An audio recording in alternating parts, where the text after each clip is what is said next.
All the second stage tanks now pressurized. Astronauts report it feels good. T-minus 15 seconds. Guidance is internal. 11, 10, 9. Ignition sequence start. 6, 5, 4, 3, 2, 1. Like a furry torpedo to the jugular. This is Honeybadger Radio. Radio with Buddy.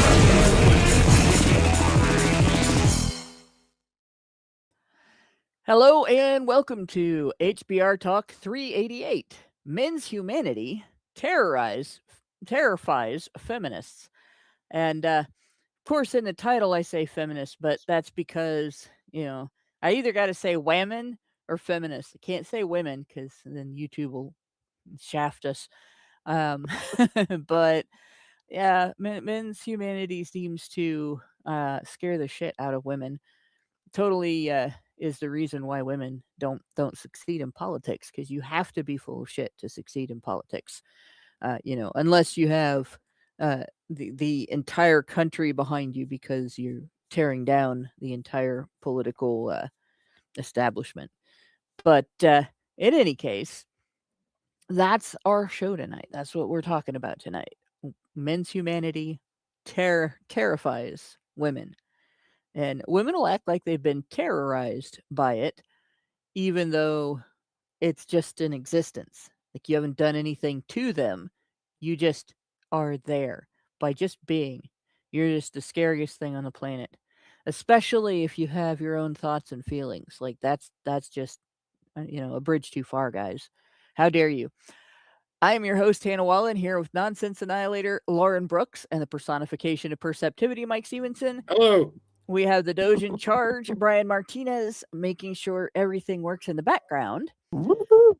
And tonight we've got Richard here with us to examine another female journo's take on the manosphere. Hello. And men's humanity. But before we get into that, we got to do what we got to do.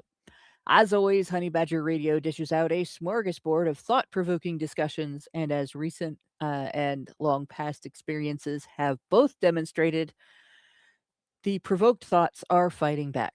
They've made it clear that for people like us, relying on third-party payment platforms like Patreon to fund our work is treading on thin ice, or building our house in the path of a rapidly growing wildfire. In light of this, we strongly encourage our supporters to switch at least their support for us to feedthebadger.com, the most stable way to help us out. And if you want to tip us directly instead of relying on any social media platforms tip jar, the link for that is feedthebadger.com/justthetip. As always, the same risk applies to our social media platforms, which is why you should further provoke the thought police by tracking our thought-provoking discussions on honeybadgerbrigade.com, where you can find your way to all of our content, as well as a link to feedthebadger.com in the drop-down menu at the top of the page. And with that, we can get into what we're getting into. Oddly enough, I still haven't been suspended on any social media platform, actually. That's the most bizarre thing, because you would think, but in any case, here we go. So this is our article. Again, this is The Guardian. Really enough said. It's establishment media, but and our writer tonight, Lucy Morgan. So we have a woman doing a review of a documentarian or a documentary who decided to look into the men's, I don't know, it doesn't resemble the men's rights movement, but it definitely is a thing. So this is not a really long article, but it's going to be like the previous article. There's a little to read and a lot to say. Starting with the way that she describes this guy, mortified documentarian James Blake meets young men who have drifted toward misogynist influencers. So that sort of gives you the rundown on her opinion of the manosphere, what her angle is from the beginning, right? Automatically, if your subject matter on the internet is men's issues, that in and of itself makes you a misogynist. If you care about men, that's taken away from women, guys. How dare you? How dare you? She finds them lonely, heartbreaking, and on semen retention journeys to control their sex drives. Wait, what? I'm not quite sure what that is either. Is that just keeping your dick in your pants? Because y'all have been telling us to do that for some time. Yeah, this is something that really blows my mind too. Women tell men all the time sex should not be important to them, even though men evolved for sex to be important to them, right?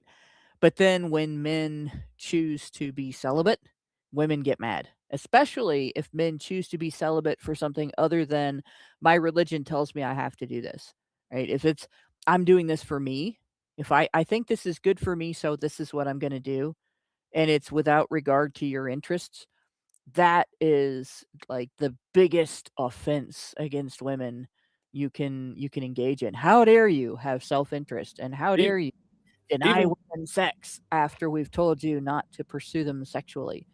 even doing it for your religion is not a good enough excuse. As and Yeah, when you get into an argument with certain journalists, I'm thinking of Piers Morgan and Nick Fuentes. Like, that's even if you're doing it because you're Catholic, they go, "Oh, so you're a virgin, so you've never touched a woman, so you obviously don't give a shit about women and you hate them." yep. Or you don't know anything about women because you've never had sex with one, right?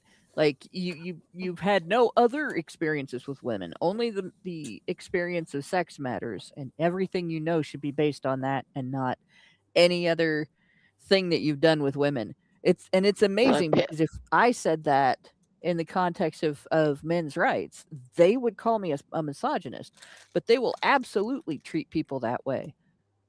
But Piers Morgan is a misogynist as well, and Myron Gaines and Nick Ferrant. Well, Myron Gaines and Piers Morgan because they see women as sex objects. Isn't that Because always you can't have any way?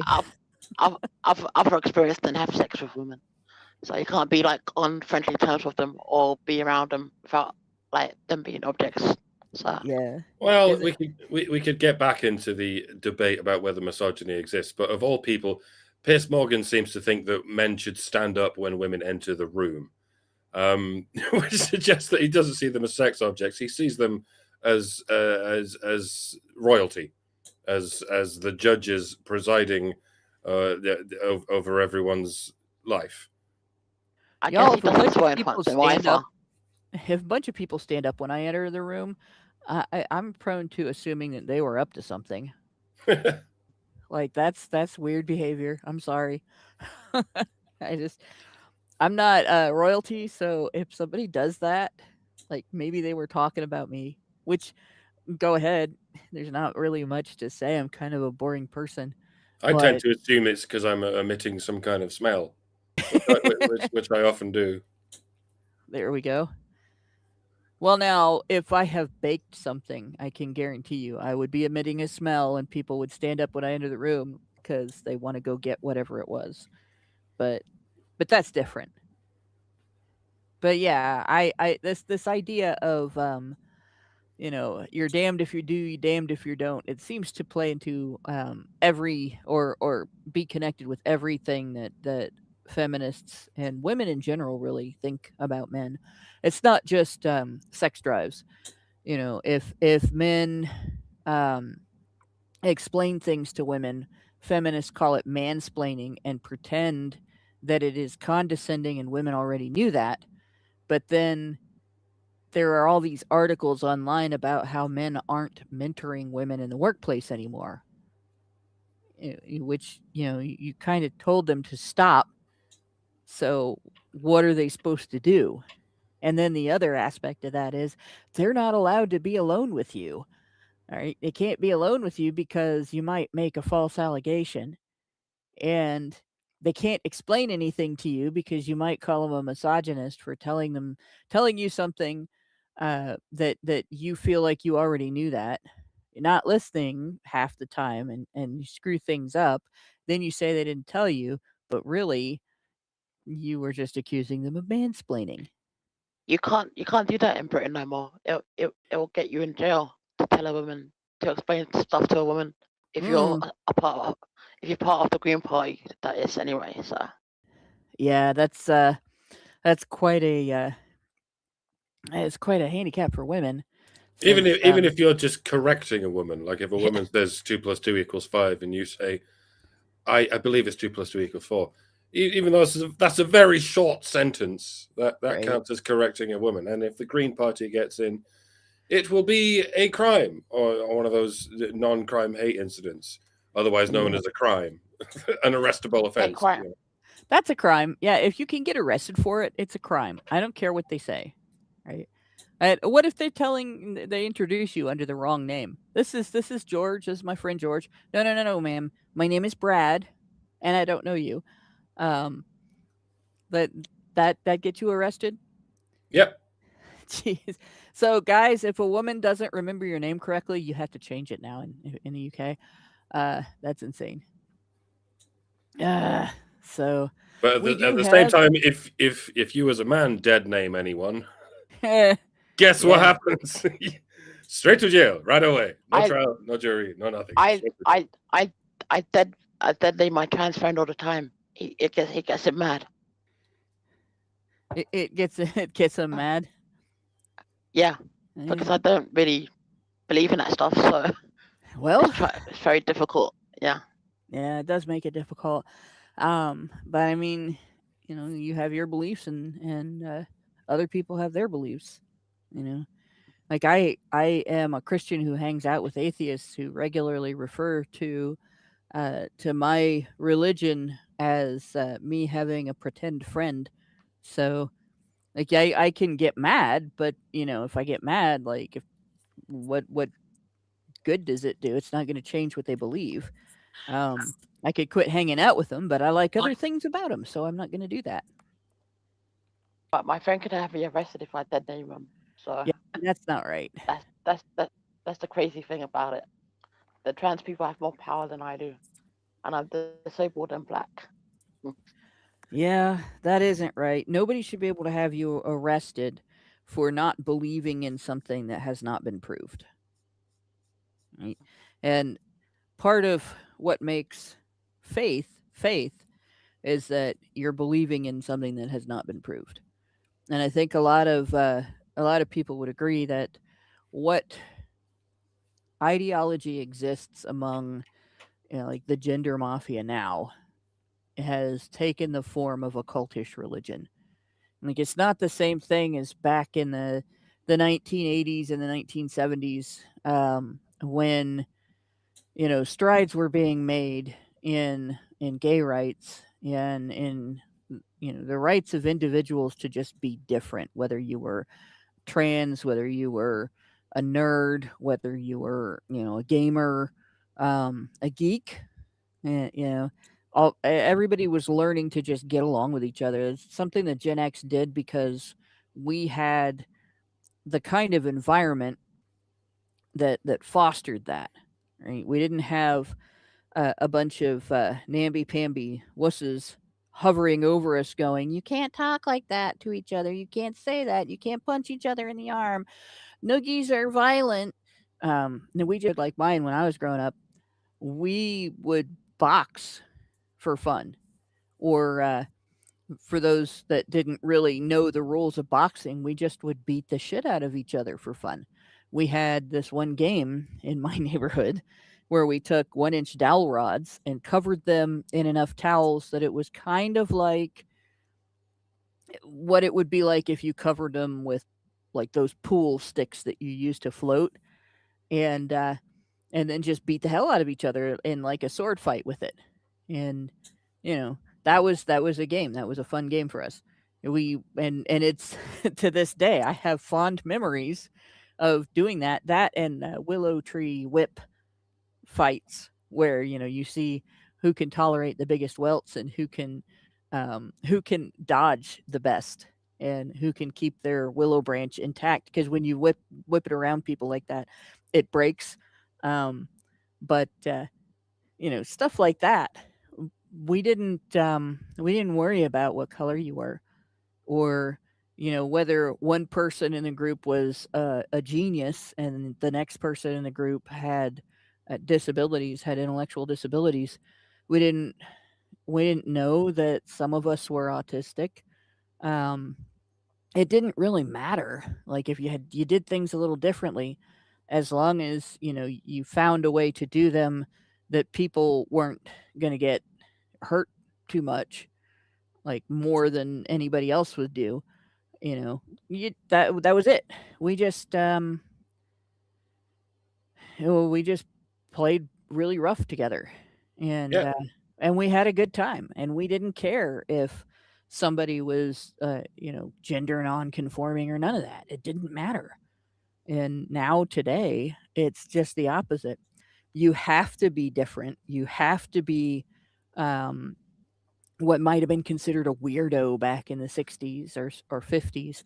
You have to be out of the ordinary, and the idea that what is normal, it must be wrong, has become pervasive in society, and it's created an inability of people to even gently get along with each other. Everything has 1,000 rules and no way to actually do it.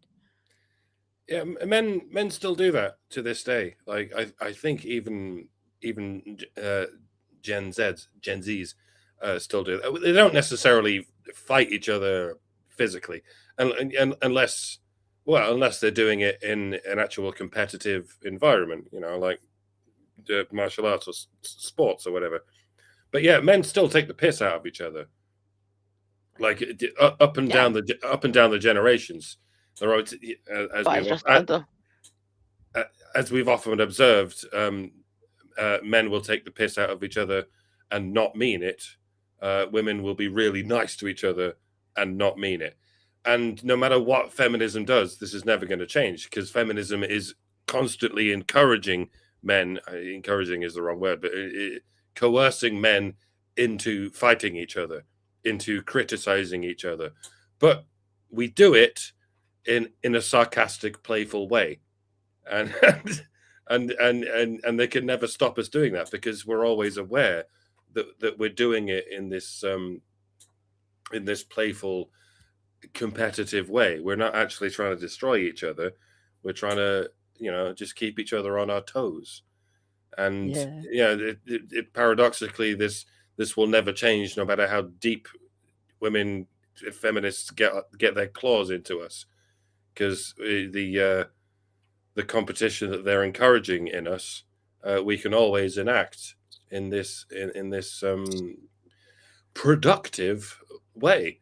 And conversely, they're always telling women to always call each other tens, like always insist that they're all in this together in the sisterhood, but they will continue to not mean it. They will continue to say, "Oh yeah, you should get your hair cut short. Oh, you're so beautiful when you fill your face with fucking nose rings. Keep doing it, love," secretly knowing that there's sabotaging each other. And yeah, it's going to keep having the same effect over and over again of uniting men and isolating women. And I don't know how far it's going to get before it destroys society. Yeah, we're pretty close to that right now. The birth rate's insanely low right now. The birth rate in China is like, sorry. Oh, go ahead. The birth rate in China is like 0.1. Yeah, it's and of course China kind of did that to itself. The one child policy kind of destroyed the idea of having a family in China. And you also have the fact that the the social credit system that we're now being told doesn't exist in China is bankrupting so many people and making so many people homeless that, who in their right mind would deliberately have a child in that environment. And career is 0.2 as well. Yep. And we're I think still ahead of that, but all over the world. America is 1.5. Yeah. I think France is below 0 at this point. Do I have that right? Yeah, so it's like, so it's 0.0. Same Yeah. with Spain and Italy as well. Oh, And- Spain is so fucked. Are we gonna? There's so much to say about Spain and the shit. And Spain can't pay their footballers and their sports stars because they're bankrupt. Spain is in dire straits, and feminism did it. Like, they started out several years ago, actually during the Gamergate controversy, because I remember Cucurio saying in chats about what was going on, and he sent me links to some of the stories in Spain about what Spanish feminists were doing, and they've essentially turned Spain into a backward matriarchy where nothing can get done. And now they're not even hiding what I hope I can call the Great Replacement without getting this video taken down and our whole channel cancelled. But yeah, there was this rant that this female politician in Spain did, where they're like, yes, we absolutely do want to replace Spaniards because they're all racists and fascists. We want to replace them with immigrants. Yeah. And you can sort of tell it's not just happening in Spain. I mean, it's happening all over Europe, and it's happening in the United States, although we're reversing it right now. And the temper tantrum over the reversal. Yeah, we've got a pretty good start. Like, the people that really need to go are the ones that, after committing the crime of coming here illegally, came here and then committed other crimes, particularly violent crimes. Interestingly, if amnesty were to happen, a lot of people from South America would ultimately end up voting conservative. People don't realize this, but particularly the Catholic Latino population, but the Latino population in general, the people that come here from South America or from south of the United States, even in North America, they're not looking to expand what progressives have done. All of the gender politics and all of the everybody can do whatever they want and you're not allowed to criticize it unless it's normal kind of. They don't really get into that. Right? This is same thing with the Cuban population that came to America, when we had the 1 foot on the beach policy. I don't think that's what it was called, but essentially, if you got here, you got to stay, as long as you survived the trip, which was really bad because it encouraged people to take huge risks with their lives. But in any case, they are not communist, and they don't fall for the communist bullshit, and they warn other people about the communist bullshit. So Well, I don't think that the left is going to get the results they wanted from that replacement unless they are able to use the numbers, rather than having those people vote, using those numbers to hide fake votes.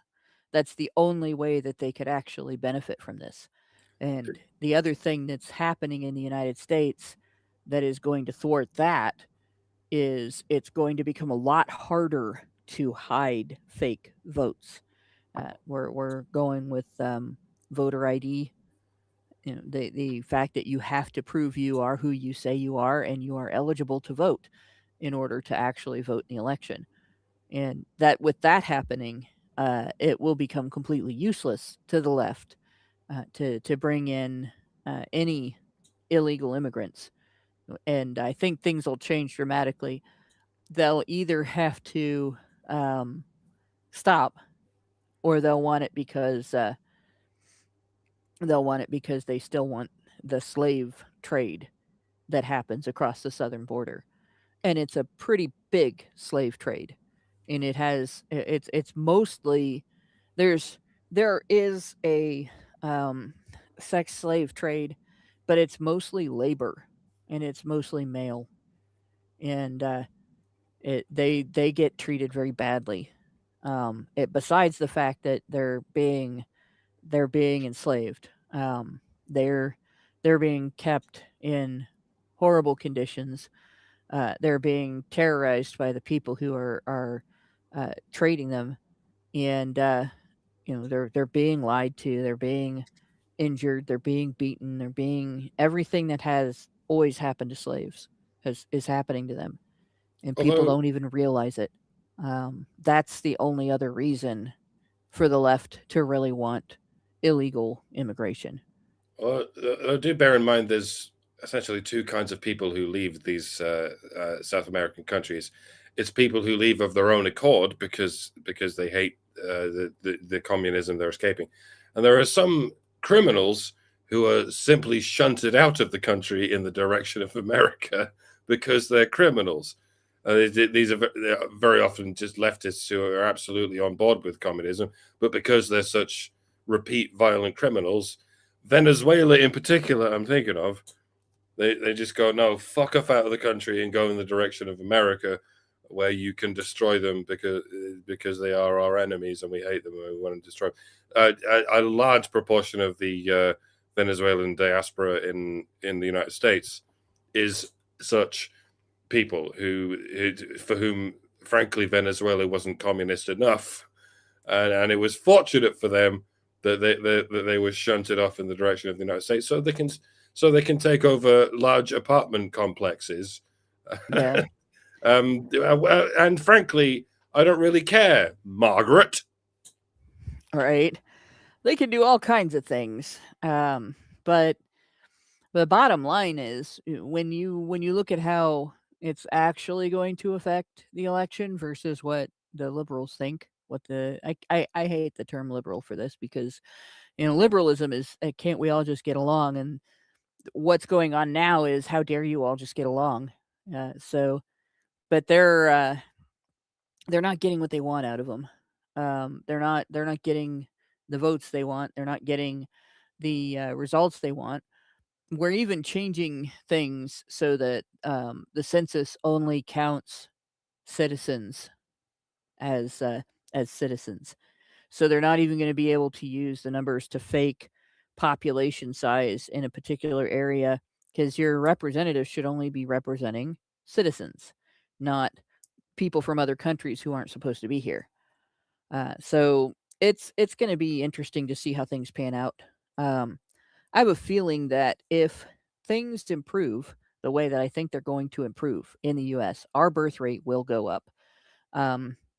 We'll probably also see changes to the gender dynamics, and we'll probably see a huge rejection of feminism in the future, just because it doesn't have any value. It doesn't accomplish anything for anybody.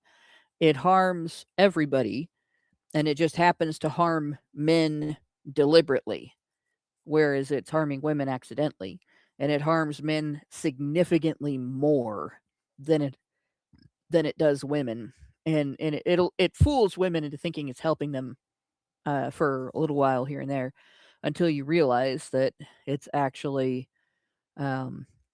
making you helpless and stupid. All right, like that's not beneficial. Making you helpless and stupid.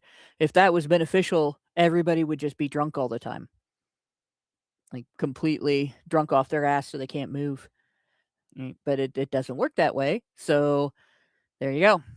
But in the article here, where we've just taken off on the semen retention journeys and we talked for half an hour,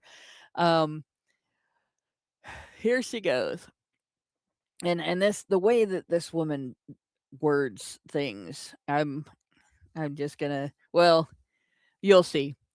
Just as you can accurately measure the quality of a documentary about pornography by the number of examples of its subject, that it does not show, so too can you judge a program about, quote, incel culture, the manosphere, toxic masculinity, by the amount of time it does not devote to the noxious leaders of the subculture.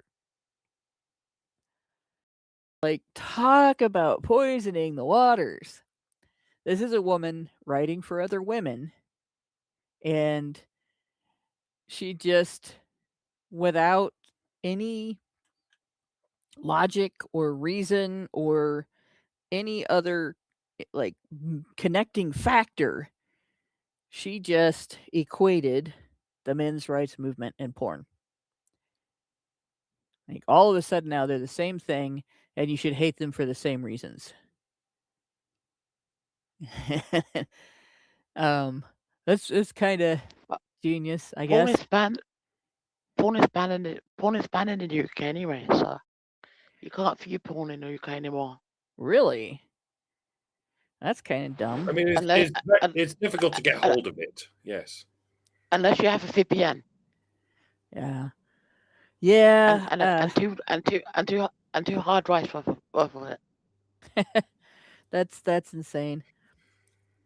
Like, how do thoughts in the UK make their money? Are they unable to upload to OnlyFans now?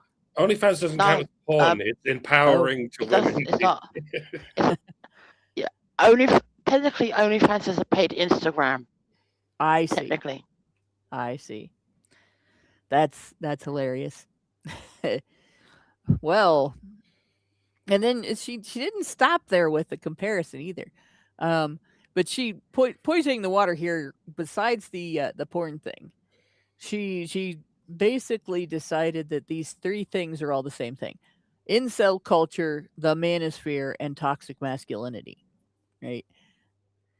Which that made up the term. I suppose these are all three terms that feminists made up. Right? Incel culture. Well, the lady called it infil.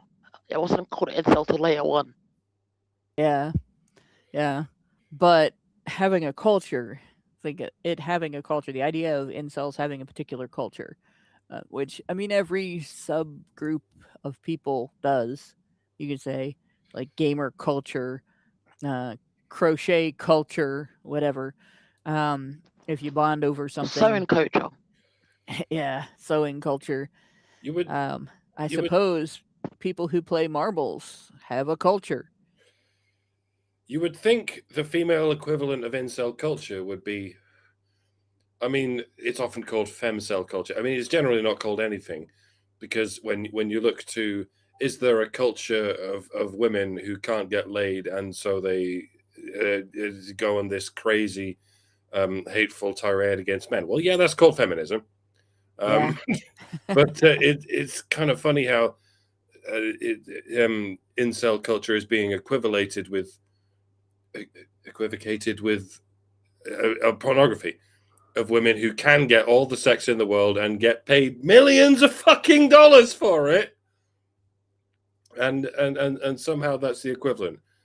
Like, yes, there are women on OnlyFans who make an insane amount of money from thirsty men, and somehow that's the equivalent of men who can't even get any sex or even a kiss on the cheek from a woman, let alone any money at all, let alone millions of fucking dollars. Yeah. The mind boggles a little bit. It does. It's kind of a, you have to wonder what is going through their heads, because it's not thought and logic and reason. And it used to be that we would recognize, some people were kind of loners and would stay away from other people. There's always been a subset of humanity that pursues solace and solitude to a degree that is alien to most other people. And then there's also always been a subset among, like, all of humanity of people who just can't connect with other people, in particular the opposite sex, but they're straight, or maybe they make peace with not being straight, but they don't seek relationships. And there's always been, you know, men who live their whole lives single and women who live their whole lives single, and just depending on whether they were that way voluntarily or that way against their will, you had different ways of describing them, right? Like a woman who didn't necessarily want to be single all of her life, but would be considered an old maid, right? Um, and then similarly, a guy who chose to be single all of his life was a confirmed bachelor or a hermit, right? But a guy who didn't choose to be single all of his life, like he was just invisible. People just completely wrote him off out of their sight. They didn't even consider him. Um, if they had to call him something, they'd call him a bum, even if he had a place to live. Um, and so it's always been more of a derogatory thing to say about men than to say about women that this person can't find a partner even though they want to. There's always been a bit of sympathy for women in that situation, but total disdain for men in that situation. Um, but yeah. Um, so this what she's doing here is she's linking the choice among incel men, because there aren't really women who women who are celibate that don't want to be celibate but are anyway, are simply choosing to shoot above their level. Like they don't want to settle for men that are at their level. That's what it is. But among men who are incels, she thinks that there's not really any difference between that and what feminists deem toxic masculinity, which is pretty much any characteristic that you would consider immature. Any adult that behaves that way, you'd consider them to be childish. That's toxic. It's not masculinity. It is toxic. Both sexes engage in it, but they refer to it as masculinity in order to demonize men and limit how much we notice when women do that shit too. And in between, they sandwich the manosphere, which to feminists, the manosphere essentially means pickup artists and men going their own way, like two polar opposites of the spectrum. Men who don't want anything to do with them, and men they don't necessarily want anything to do with who are interested in them and might be manipulating them. Right. Meredith G, by the way, gave us $5 and said, HBR Talk 388. My father grew up in a household of boys, but he got a lesson on women because his parents worked in female-dominated industry. And my grandfather regularly talked about the games women play. Men learn about women for all the females in their life, not just their sexual partners. Yeah, that's true. That is true. And unfortunately, I think today, more than ever, aside from the women who actually love a guy, and maybe even among the women who actually love him, he probably sees a lot of nasty shit from the women around him. Probably learns that women aren't very good people most of the time, because they don't have to be. You don't have to be a very good person as a woman to be respected, to be loved, to be treated with deference, and to have social power. You don't have to be a good person to do any of those things. In fact, you can become insanely popular as an outright horrible person. And make a living on your popularity as an outright horrible person. If you ever want to know, look up the things that one of the few really good women, and I'll say that with a caveat because she did still get divorced and everything, but as women in Hollywood go, Lucille Ball was pretty decent. But she didn't have very nice things to say about the way that the other women in Hollywood during her time treated people. And she was asked about a lot of the women that she worked with. And, this is a woman with massive talent. And she was also, she knew how to surround herself with people who were going to bolster her career. And she had her fair share of toxicity too. She was quite forthright upfront about that. But she worked with like some of the divas in Hollywood, like Betty Davis and Dorothy. I can't think of her name. Judy Garland, and and talked about differences in professionalism and how toxic women could be and everything, right? And it was I saw an interview with her one time. I wish I knew a location where I could look it up, and because I haven't been able to find it on YouTube. But she dished on some of the divas that she worked with and how they treated the people around them, and it was quite enlightening, to say the least. Women can be absolutely horrible people and become millionaires by capitalizing on people liking them. It's quite interesting. But this woman goes on and she continues to link this, these two subjects together: porn and incels. Porn documentary makers often seem to use their commission to indulge their own murky fascinations, or at the very least fill the screen with naked women as an easier way to hook viewers than constructing decent program.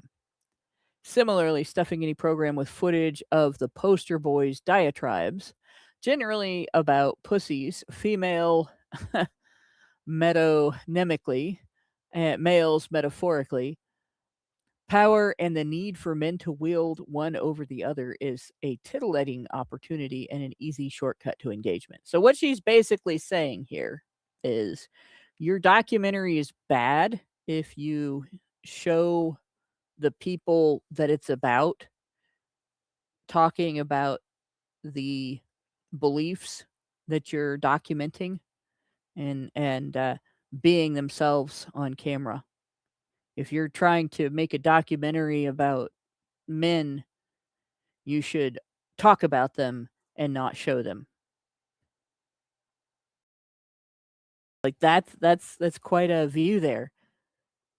Wouldn't that be a a diatribe, not a documentary?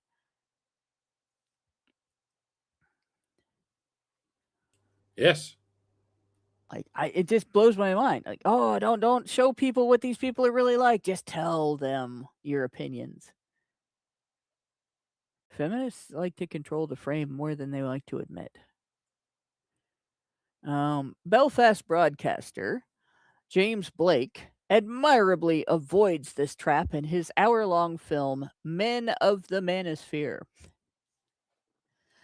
So in other words, he made a movie about like the manosphere. The term manosphere initially, I don't know if feminists coined it or if men within the spectrum of subcultures of men's issues discussion coined it, but the term describes the entire spectrum from men who are bonding together and banding together to discuss men's issues and how to approach social and legal change, to pick up artists who are trying to figure out ways to interact with women where the outcome is actual social interaction and but possibly sexual interaction, to men going their own way who are trying to avoid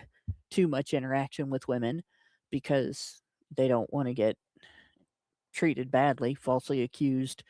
They don't trust women, and they have every reason in the world, because of the crap that women have pulled, to you have incels who would like to have partners, but for whatever reason And can't. most incels have had the same experience as the MGTOW guys, but not in a relationship with women, because they've been abused by women for most of their lives as well. So if I interact with or directly. No, go right ahead. Because incels. Sorry. It's the reason I have you on here.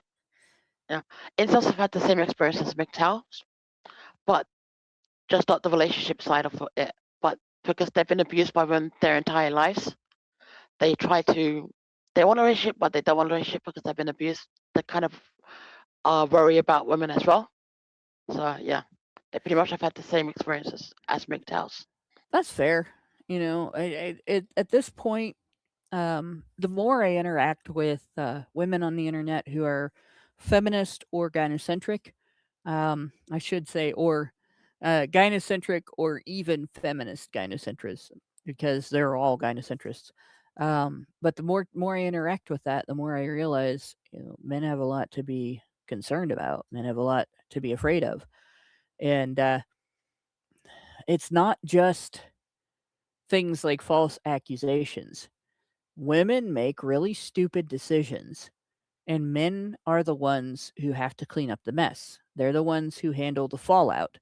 And anytime a woman faces any fallout from her own decision, she acts like it's a disproving factor of men's benevolence and protectiveness and provision and care if they're unable to protect her to the nth degree so that she experiences no consequences, no matter how stupid she acts. And when I say this, I'm not exaggerating, right? Women blame men for abortion. And I've had arguments with women trying to blame men for abortion, pointing out the fact that from the get-go, right, approach is a woman's territory. Any man who tries to approach is treading on thin ice the moment he makes the decision, before he actually even approaches. If he looks like he might approach and she doesn't want to be approached, that's enough. That's why incels say that date is a humiliation ritual, and approaching is a humiliation ritual as well. Yeah, because women will humiliate. They'll be mean. Women brag about the mean ways that they've turned guys down. Right? It's not even shameful to them. They treat it as street cred among other women. And I've been in the room where women have said horrible things they did to turn a guy down.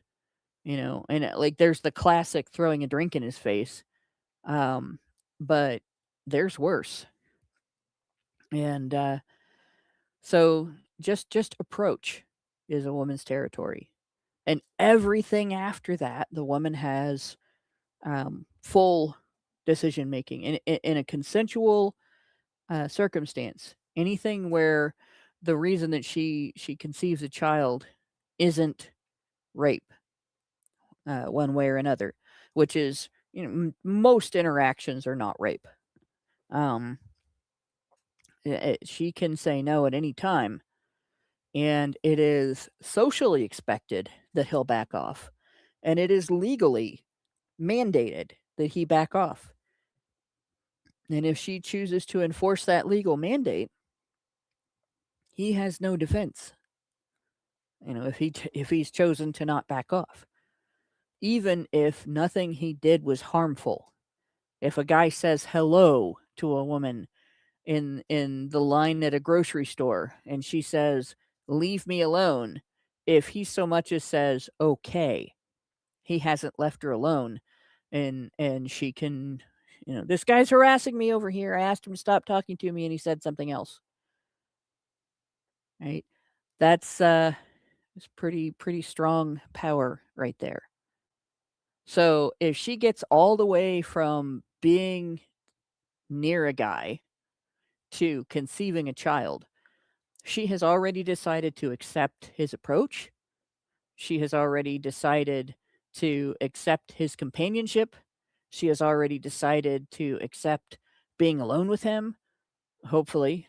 Because otherwise, you're in a public situation. But she has already decided to have sex with him, and she has already decided whether or not to use birth control, make his use of birth control part of her consent, to what kind of birth control she's going to use, how much, because women can double and even triple up, and still have different types of birth control being used in addition to the condom. You could have up to 4 different types of birth control going at once, and make it virtually impossible for conception to happen if you want. So by the time conception happens, she has made a whole series of choices. So it's not something that you can blame men for, right? Just because men are part of those choices, just because men are making their own choices and they're taking risks, doesn't absolve women of those choices to who to have sex with and so on. And then, of course, when she decides to walk into an abortion clinic, men don't have any control over that. A guy cannot stop her legally if she is, if she's decided that this is what she's going to do. She's an adult and she can make her own decisions. Then he doesn't have any legal standing to say, "Oh no, you may not have an abortion." He doesn't have any way to stop her. He doesn't have any way to prevent, what she's doing. By the time, he doesn't even have a right to know. By the time it's over and done with, she's completely self-empowered to do this. And even in states where you can't get the abortion in that state, and it's against the law to go to another state, women find ways, right, to do this. During the pre-Roe versus Wade era, the year before Roe versus Wade, there were over 250,000 legal abortions in the United States, and there was an organization that bragged about doing 60,000 illegal abortions on top of that.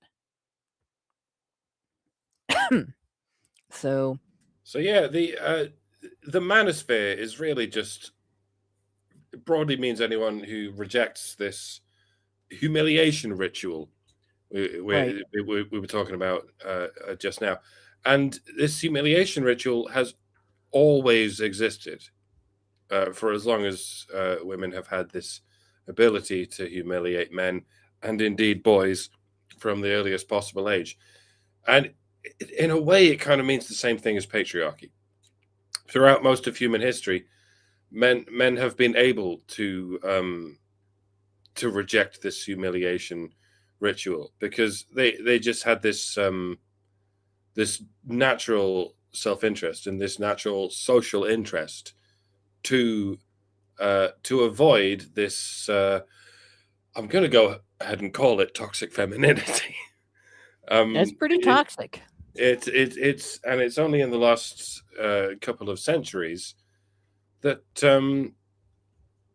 that this female humiliation ritual has become so powerful and so enshrouding and so even more toxic that what they used to call patriarchy has shrunk from this all-pervading resistance to something that can be described as a sphere. because a there are little so bubble inside of the rest of the culture. Yeah. Particularly in Western civilization, but everywhere, even in Asian and African civilizations, like it's getting more and more scarce to find any men or indeed women who reject this humiliation ritual. And yeah, it's not just men. The manosphere refers to women who reject this female humiliation ritual against men. It's just that feminists don't talk about the women who do it because that might make it seem like women are the enemy, and that gets feminists in a bit of a pretzeled tailspin. Wait, how I thought it was just men who are the enemy. How are we supposed to? How do we countenance the idea of women who don't want to humiliate men? We can't. We can't do that. Yeah. Yeah. And so the thing is, when you look at how women make stupid decisions, including the humiliation ritual, because obviously, if you're a toxic bitch to everybody that asks you out, men stop pursuing you, especially if you get a reputation for that, right? They won't approach you if they're going to be, shot down in a humiliating way. That's if they know for a fact that's what you're going to do. Why would they come near you, right? But when I talk to women about just any of these issues, but in particular, the stupidity of blaming men for abortion when women are in the driver's seat. They're driving from the passenger seat of every social interaction with men. You have to please her, or she's going to bite your head off like a praying mantis and kill you. That's essentially the social outcome of every social interaction between men and women, and often the legal outcome as well. They don't just get mad; they get deeply offended, and it's not just feminists. It's not just women on the left.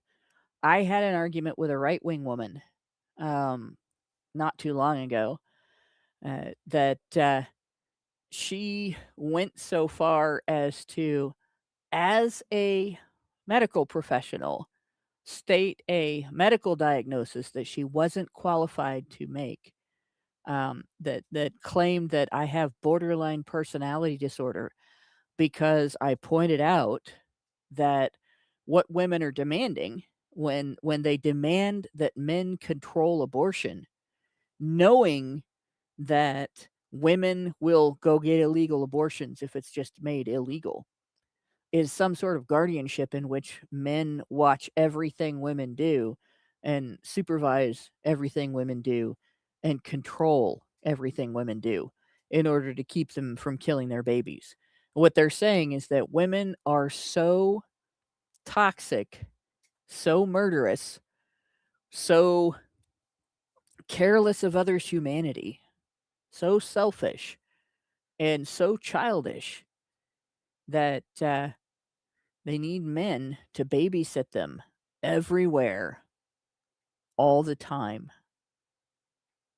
every way, every place, regardless of their interests. But if men did that, women would get mad. Yeah, if men did that, they would put them in fucking burqas or some shit, wouldn't they? No, if men did that, women would get mad. When women had coverture to achieve that, it wasn't even that much guardianship. It wasn't even on the level of you have to have a chaperone everywhere you go. Women found that in the West too restrictive.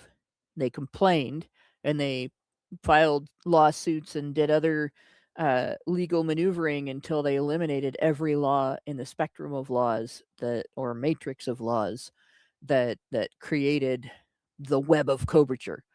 And so you can't satisfy them, right? But it's not borderline personality disorder to point out that if you are saying that men are obligated to control behavior that women have demonstrated they will engage in illegally. That you're saying that men are obligated to babysit women legally. That's not borderline personality disorder. That's just acknowledging, like, you take away all the other options, this is what's left.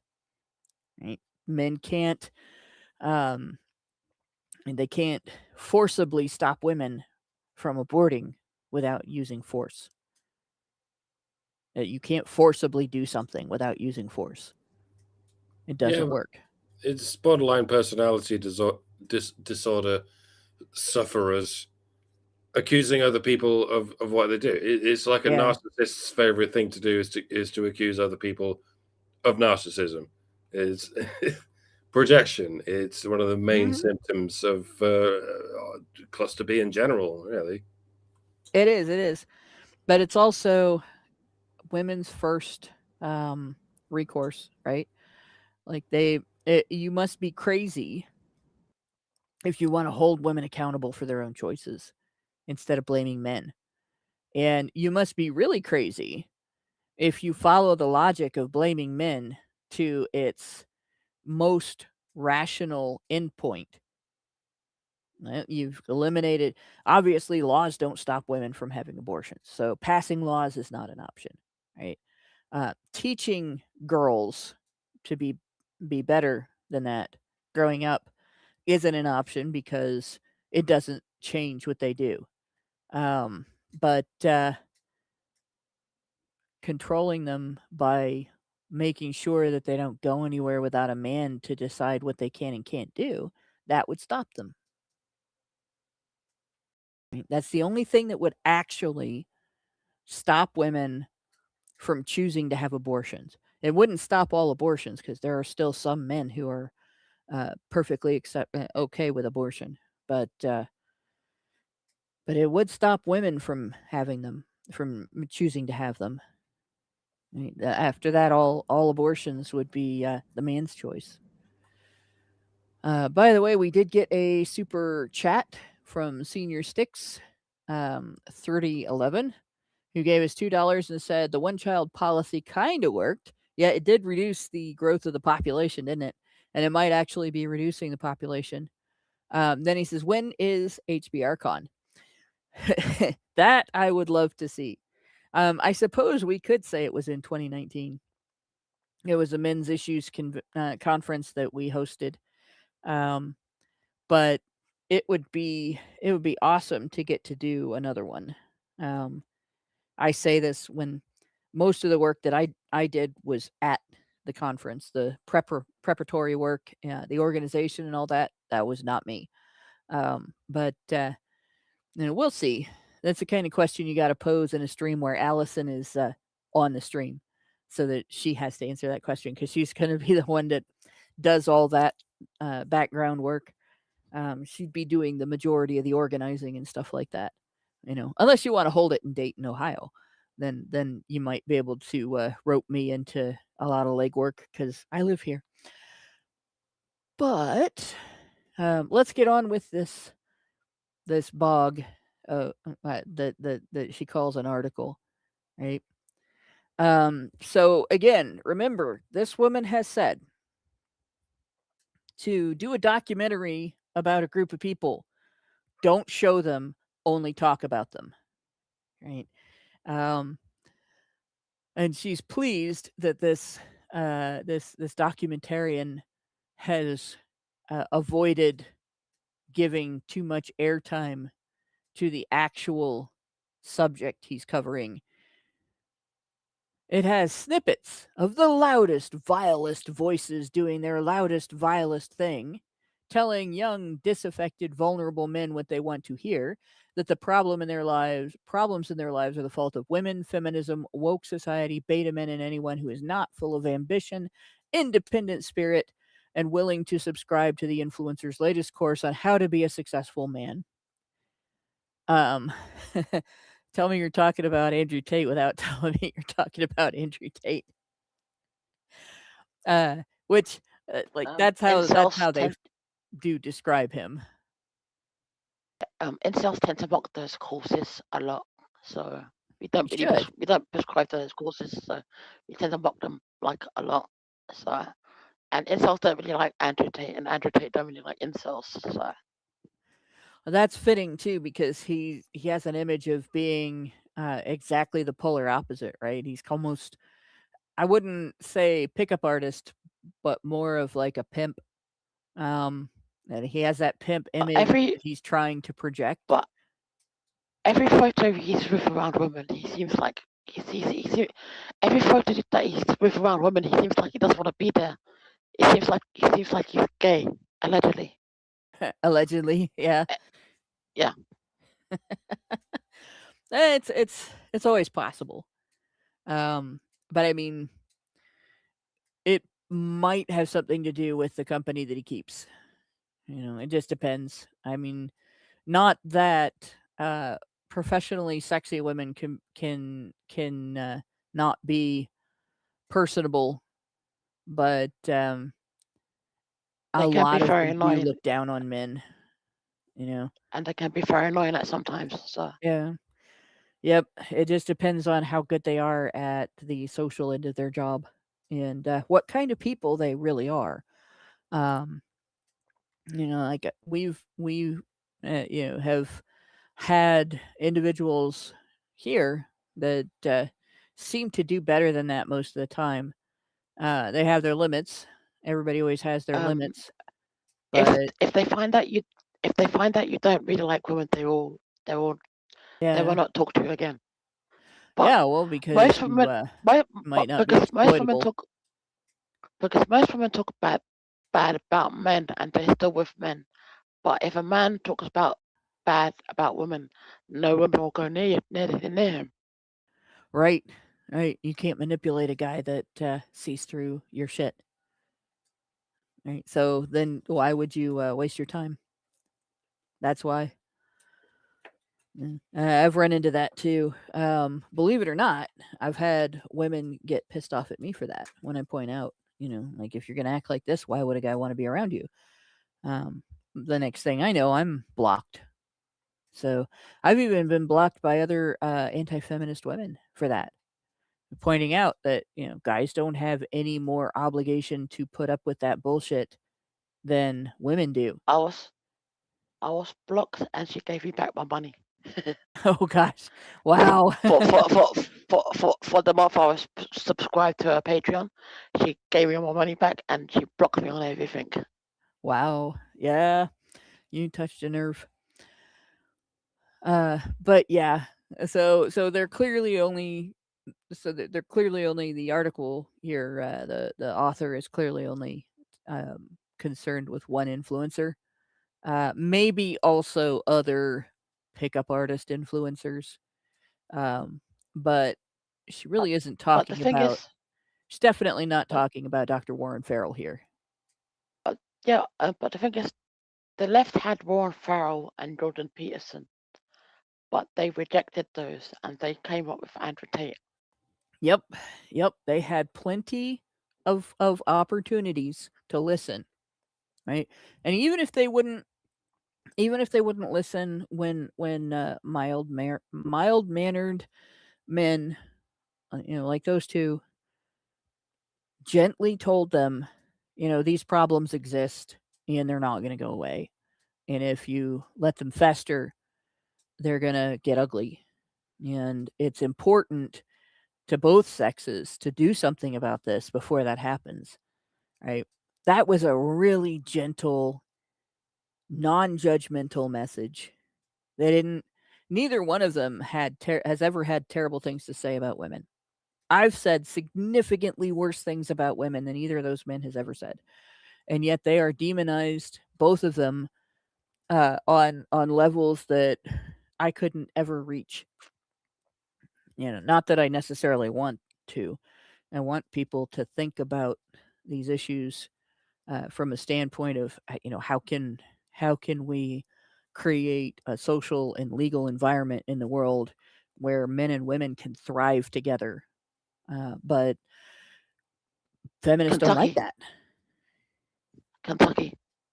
Yeah, Kentucky. Yeah. 50-50. Yep. Divorce rates have dropped. Yep. Kentucky has been a really good example. And, Kentucky is actually a neat. I'm from Ohio, so we do have this social rivalry with Kentucky, just like we do with Michigan. But the fact is, disclaimer aside, family values have always been a major thing in Kentucky.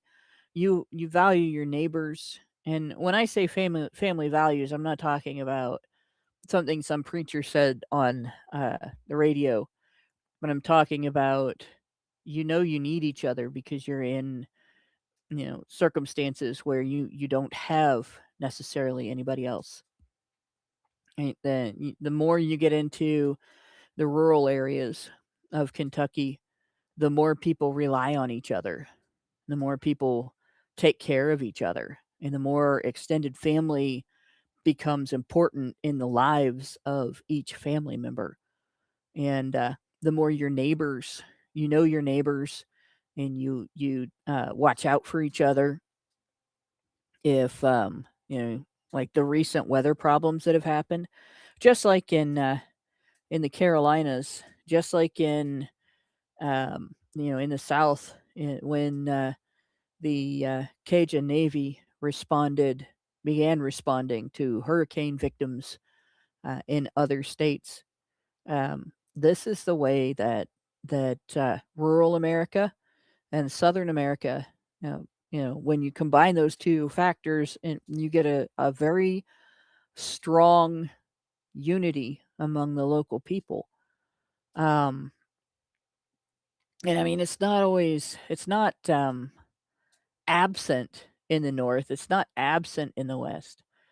There's just a special flavor of it in the rural parts of the southern states where,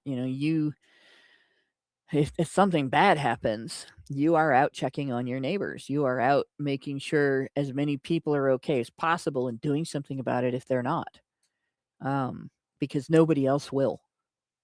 And because of that, when you had the legislation looking at how can we prevent divorce, how can we bolster family unity, and they made changes to the divorce laws to stop incentivizing divorce for women.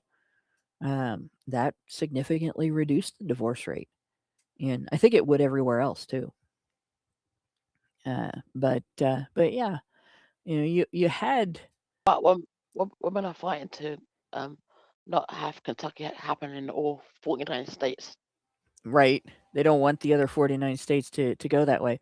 I, on the other hand, would like to No. see that change take place throughout the entire country, because everybody that I know that it has gone through a divorce, whether they were the person who was at fault or not, has been harmed by it.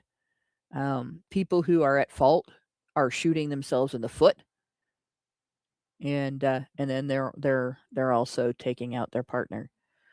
So there's no good ever comes out of divorce.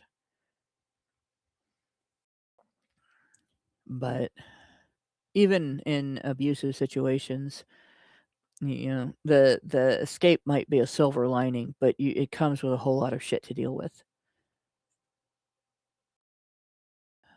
But yeah, they had those two guys, and then they had, when you think about it, they had a bunch of organizations, right? A Voice for Men, National Coalition for Men. They had Justice for Men and Boys in the UK, Fathers for Justice. Right? And the guys that dressed up as superheroes as well. Yeah. There was before Reddit, right? There was Men's Web. There were plenty of different.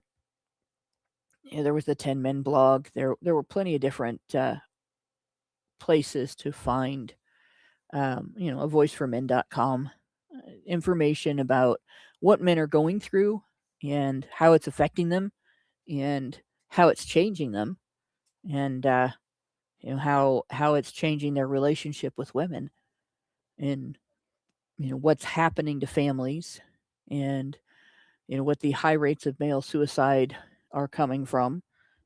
They had all that information.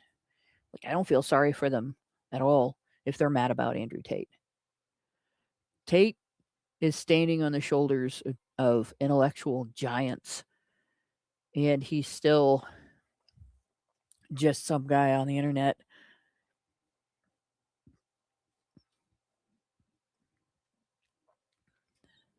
Also, you had Patrice O'Neill on Opie and Anthony speaking on it, and he was just trying to figure it out back in the day.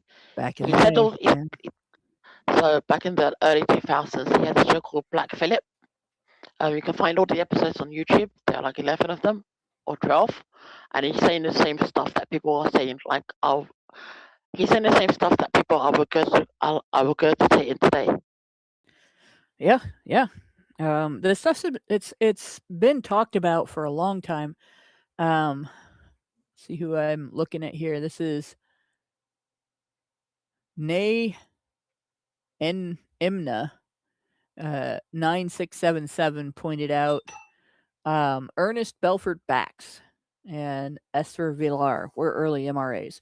Yeah, Ernest Belfort Bax, I've read quite a bit of his stuff, and that was from the early 20th century.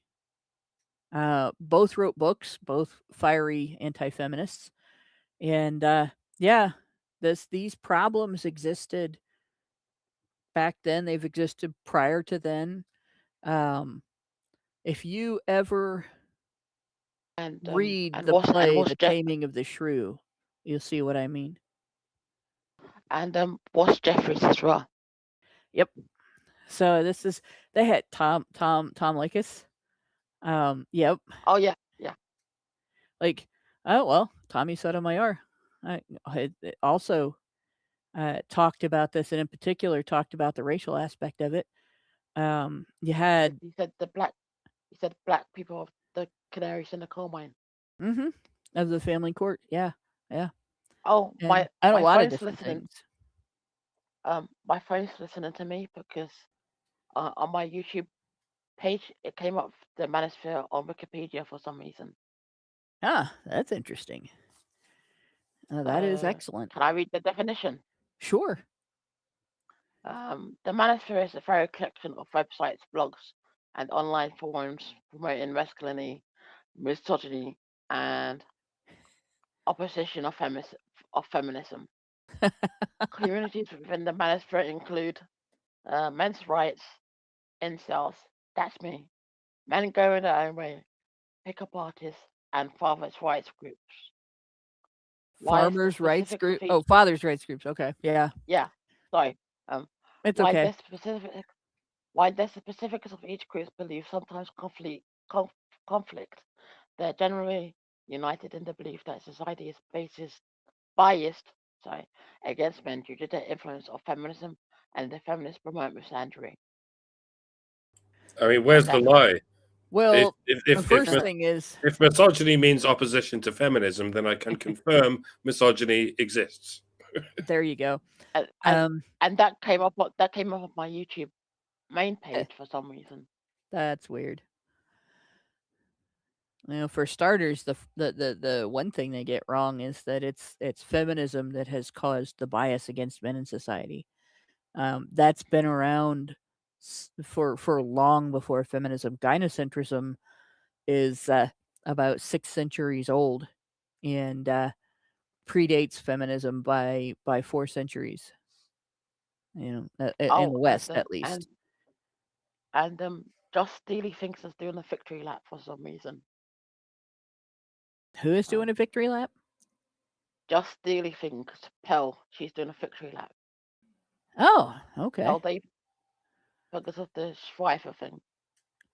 I see. That's one I haven't kept up with, especially in the last couple of weeks. So, what I do in my regular job, I work in healthcare, and when the weather hit, like in Southern Ohio, the weather we've had in Southern Ohio is Northern Ohio weather, and the local area wasn't really very well prepared for it, even though there was a lot of warning that it was going to happen. And I ended up at one point, I got stuck at work for 36 hours straight. So I had a 36-hour work shift. So for the last couple of weeks, I've just been kind of treading water. I've been kind of out of it. I've been on a couple of times, but I haven't followed any trends or any news information that's been going on. And I don't really, oh, I was gonna say, I don't really know the people either. Other than Pearl, I don't really know a lot of the people involved in those discussions. it's kind of damaged the white ring sphere. So Ah, okay. the white ring people are not having a good time. So first it was Erica, then it's this Sarah person, and then Elijah Schreifer. So are those the women promoting marriage? Yeah, basically. That's And it all okay. kind of, yeah. The put a Yeah. ring on it And crowd. Sarah, basically, yeah. Yeah. This is another one. All right. And I've had women really get mad at me for asking this question. But men can have they can give they can have kids and have the same outcome with their children, whether they get married or not, in an environment where the wife is eventually going to leave and take the children anyway. Right? They're basically the end game is you don't get to raise your kids if you're a man. So they can just fuck around and not worry about it. They're gonna be paying child support anyway because she's gonna get pregnant and she's gonna keep the kid. She's gonna choose to be a single custodial mom, and then he's gonna be in for child support no matter what. So, in that environment where a guy knows that it's Russian roulette, he's every time he is with a woman, he's shooting himself, and one of those times a bullet's eventually going to come out. What benefit does he get from getting married?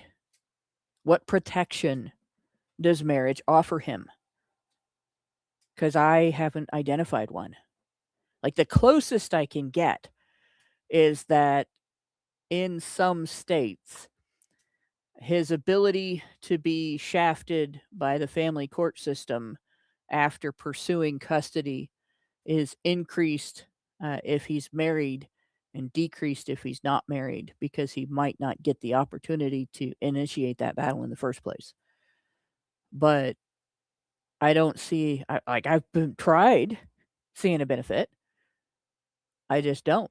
There doesn't seem to be anything in signing that little piece of paper and having the minister say, "My blessings upon your marriage," that protects a man from any consequence that he might experience if he just never marries the mother of his children.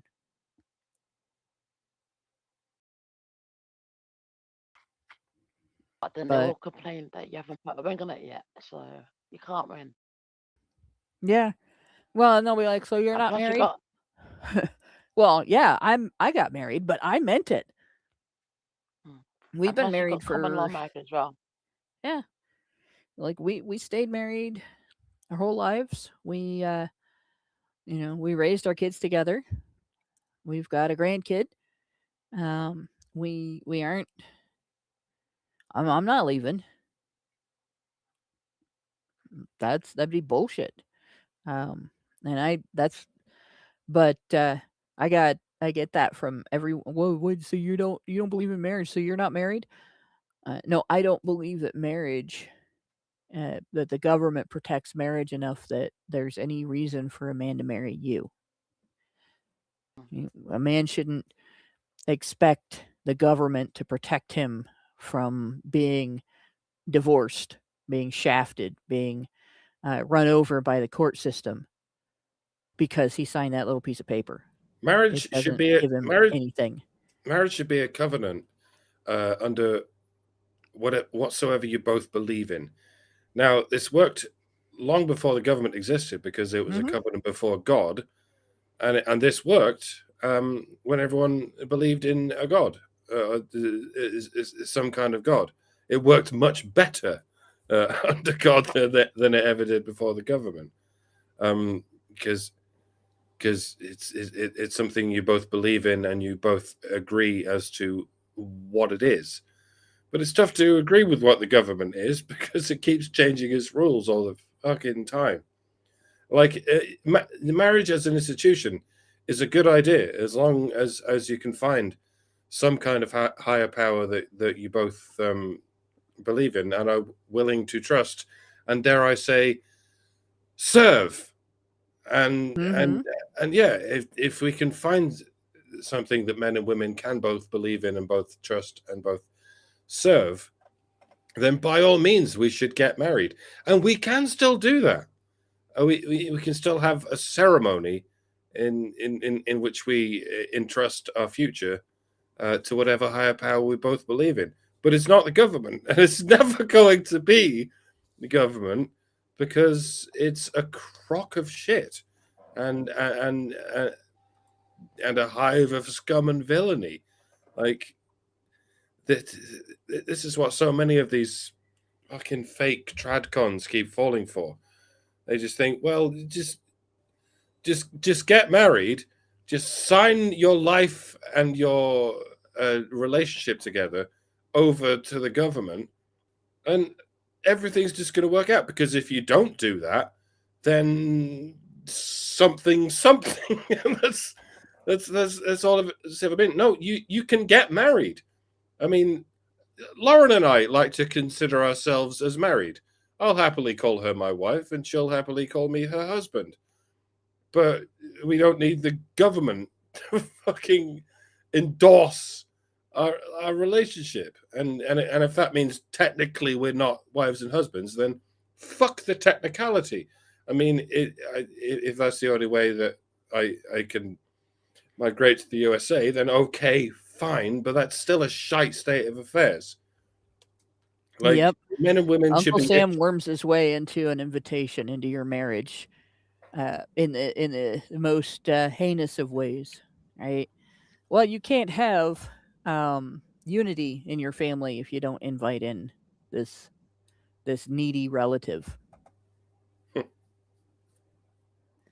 Yeah, I mean, imagine if the thing you both believe in is each other. Like, you don't need the government, and maybe you don't even need God. Imagine if you could just believe in each other as life partners, and you could just have a ceremony where you go, yeah, we love each other, let's be husband and wife, and let's devote ourselves to each other. It'll be helpful if we had the family looking over us, to give us that extra incentive. And yeah, that is what marriage has always been. It's hard to say how far back in history marriage goes. It certainly predates the government. Oh yeah. I think it even predates any Abrahamic God, and possibly predates any pagan god or any other kind of god. Like I'm sure people marked the occasion as and when they got together as couples, regardless of the children that they were having. I imagine it often revolved around the children they were having. But you can do all of this without some kind of authority that has the ability to ruin your life at a moment's notice. That sounds like something that shouldn't be a part of marriage. Something that can ruin your life at a moment's notice. It's only in modern times that it's only the man's life it can ruin. And that's what we're all objecting to, folks. Men really want to get married, quote unquote married, whatever that means. They just want to be able to do it without having their fucking lives ruined. Why is that so much to ask? They feared the force mostly. Yes. Yeah. If women cannot be used to control men through pair bonding, through marriage, then the government has no use for it. That's why That's the reason that the government wants basically a feminist outlook on marriage. That the woman can, the man when he makes his vows, he's promising all kinds of things, but the woman when she makes her vows, it's just a placeholder. And it's sad because again, this is one of those feminist things that the people that are harmed the most by it are men, but it doesn't do anybody any good. It's not good for women to never fully commit to their marriage. It's just worse for the man they're marrying than it is for the woman who isn't committing. But this lady goes on. Lady goes on. Let's see. If you have spotted any inconsistencies here, you are probably a blue-pilled cuck and not the target market, so please move along. Right?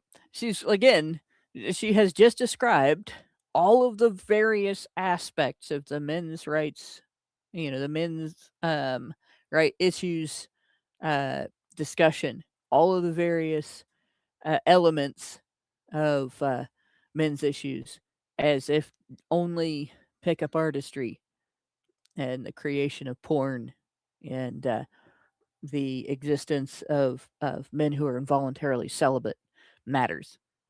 I mean, she doesn't really care about what happens to fathers and their children, or men who are falsely accused, or any of those other things that occur. She only cares that she can say nasty things about men she might consider manipulative. But she says Blake's main focus is on the recipients of these proliferating messages, the recruited rather than the recruiters. Although we shall see the line between these two is blurry almost by design. Blake himself, who is only 32. The red pill doesn't recruit. It doesn't need to. Neither does MGTOW. MGTOW, red pill, incels, we don't recruit. Yeah, it's like saying homeless shelters recruit. Like, people go there because they're in crisis. They don't have to recruit. They don't have to go looking for people. People go there because they need a place. And the manosphere in general is like that. We don't have to go recruiting people. People come here. People come into the movement because of things that have happened to them, or things that have happened to their loved ones. And the red pill is not something you take orally either. No. I can't pronounce the word.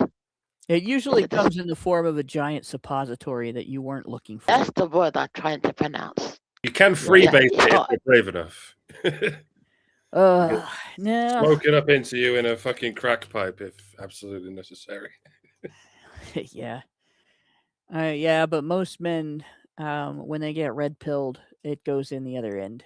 And once they like Crowder. Yeah. Once they've had that, then their eyes start to open to the entire shebang, all of the shenanosphere, and I should say she-nanosphere, because it is almost always revolving around women and women's interests. You can coin that.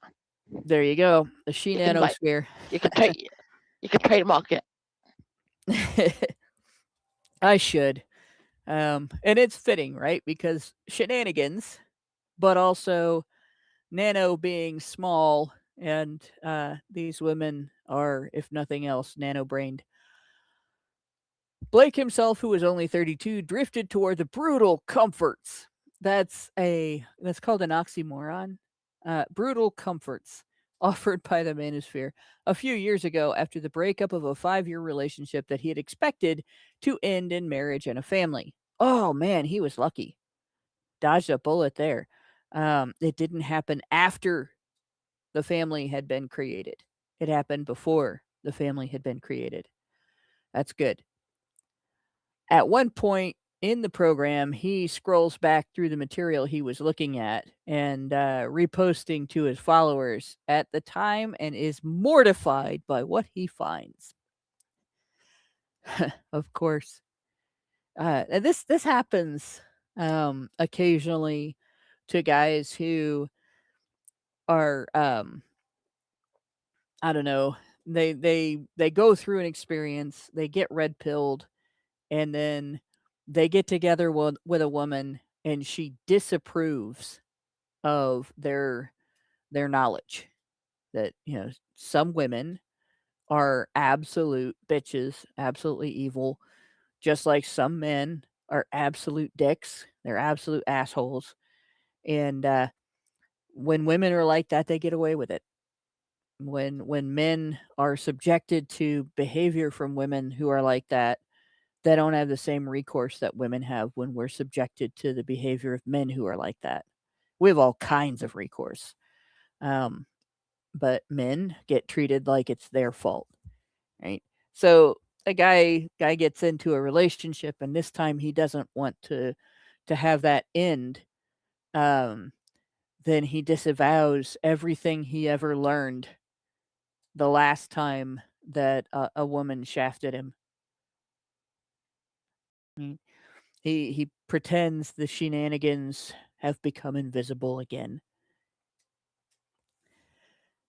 It's almost like a different person, he says. I was hurting and this content gave it a voice.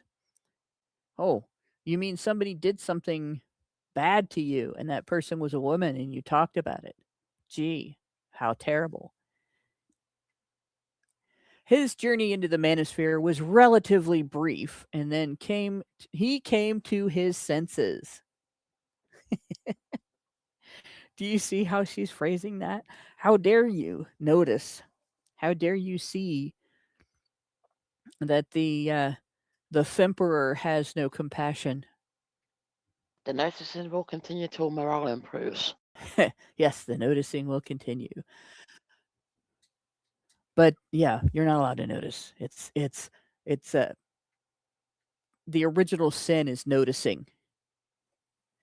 For the young men he interviews, however, the journey started earlier and goes further. Oop, did somebody want to speak?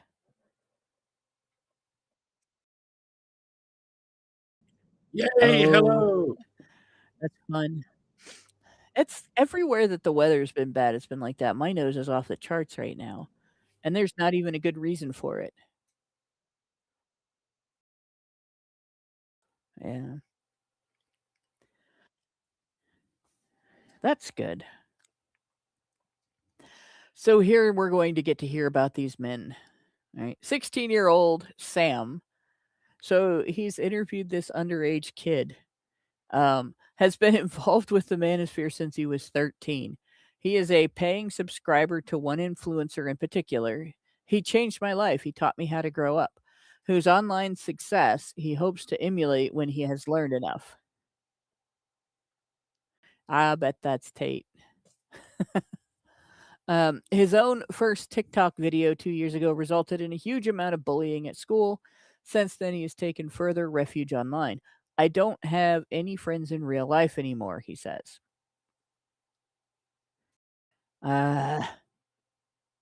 So the first thing that we do, we don't tell what led Sam to the manosphere.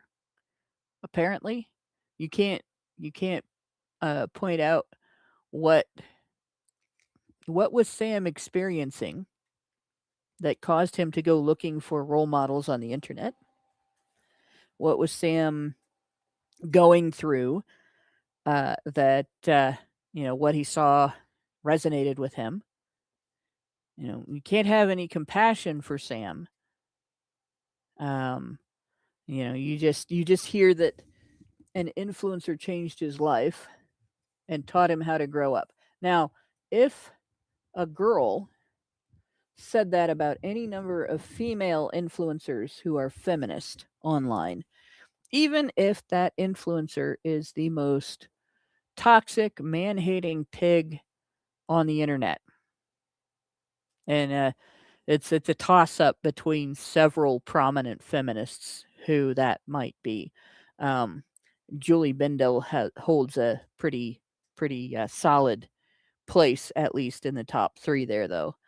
right? Even if a girl said that about Julie Bindel, if we framed it as something bad, we would be considered misogynistic. But it's not misandry. It's not hateful toward men to suggest, like, say, maybe this kid was listening to Paul Elam.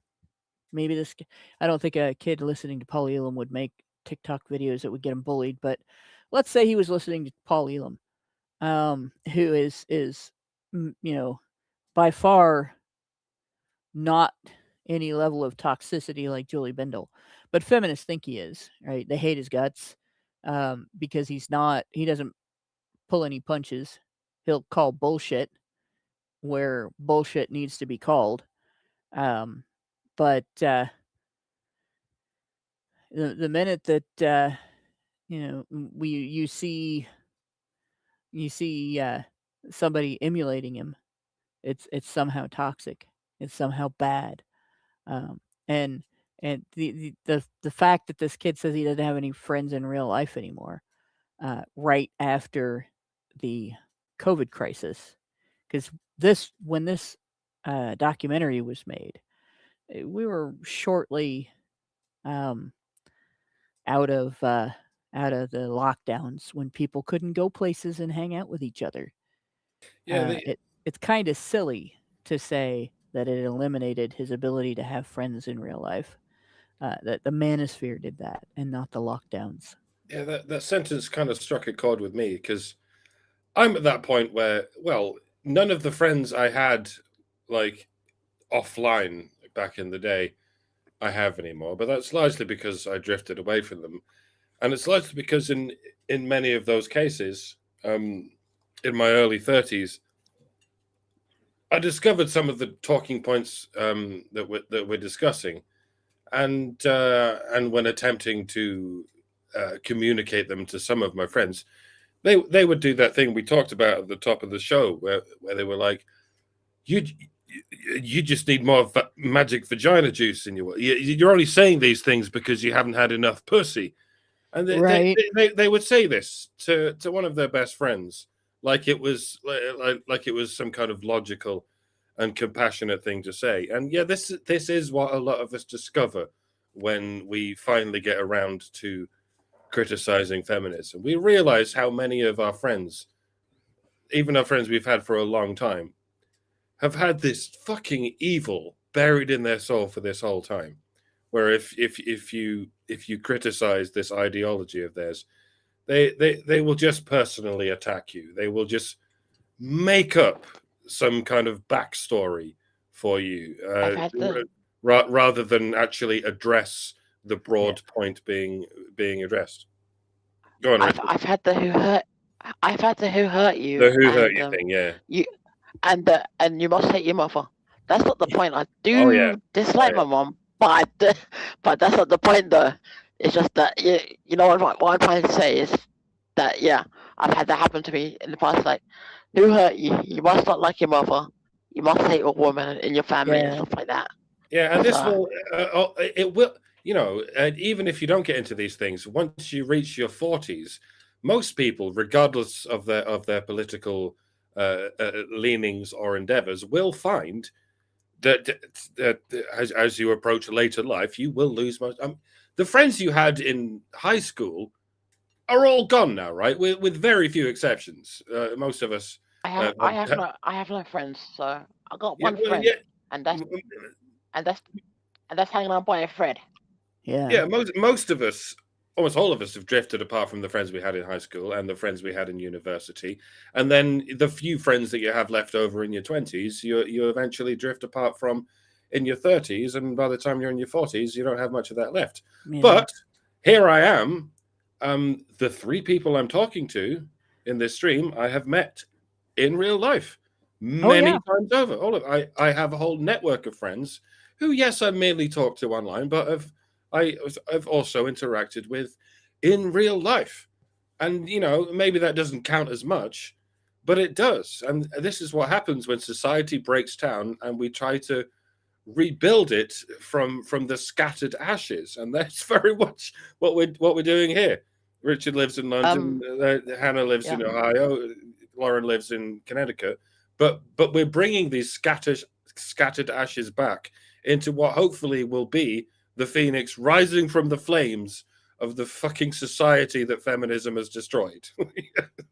Also, the women are trying to invade men's sheds again. They're making a big push for it now. Oh, geez, that's fun. But I mean, that's gonna happen. And when it comes down to it, like this person is talking about a 16-year-old, right?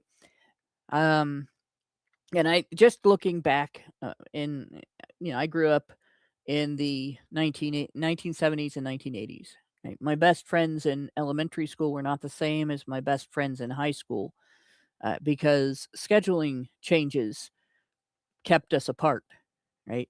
I had one friend that we maintained a friendship over distance until just a few years before the end of her life, and I had moved and I pretty much was isolated by work, and she also was isolated by work, and we lost touch. And I went looking for her back in my hometown again, only to find out that she had committed suicide because of a chronic pain condition and changes in policy that Obama created around treatment of that chronic pain condition that essentially put her in a situation of perpetual pain. And so that was the end of that. I mean, that's how that friendship ended. Um, but I've had most of my friendships changed over time. I have friends when I was in elementary school that I grew out of because they maintained a level of childish behavior that I grew out of, and I stopped hanging out with them. Um, there was a small town controversy with the police department that happened in my community that resulted in about a third of the department losing their jobs. And the guy who developed and printed the mugshots for the police department was one of them that lost his job. And for about a month, while they were finding someone else to do it, they had me developing and printing the mugshots. And the girl that I quit hanging out with because I uh, developed better behaviors and she didn't, was in one of the roles of film that I developed, her mugshot. So, like, we went very different paths, right? And then, same thing when I was in high school. There were people that I was friends with that I quit hanging out with because we didn't have anything in common. Not anything to do with gender issues, politics, nothing. Just, I wasn't a party animal. My idea of a party is getting a bunch of people together, watch a movie, and eat popcorn. And, well, I can't eat popcorn anymore, but, snacks and we do the Mystery Science Theater 2000 version of it before before it was called 3000, where we all crack jokes about the movie and make fun of the dialogue.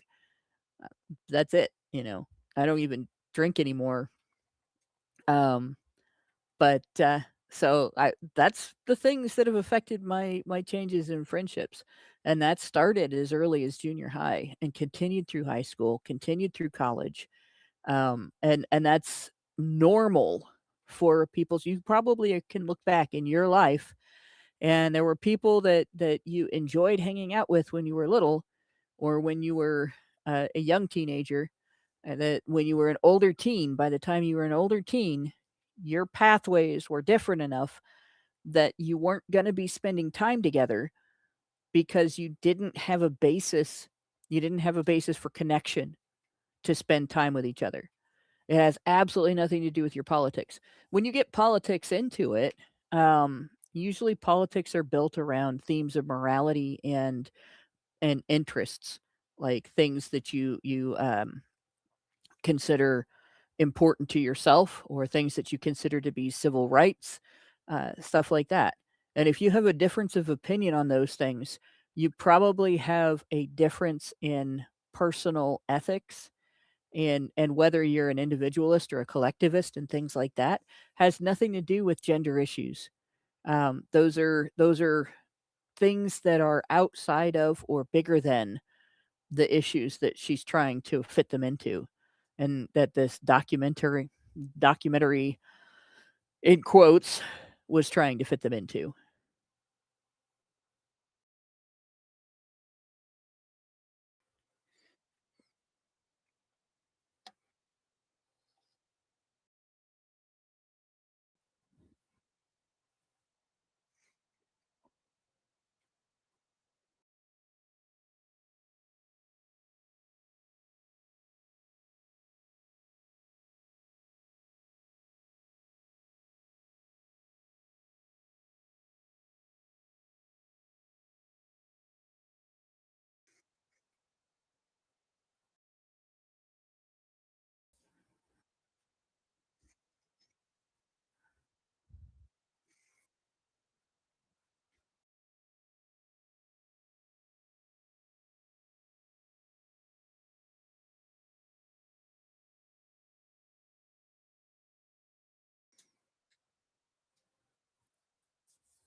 People can't hear.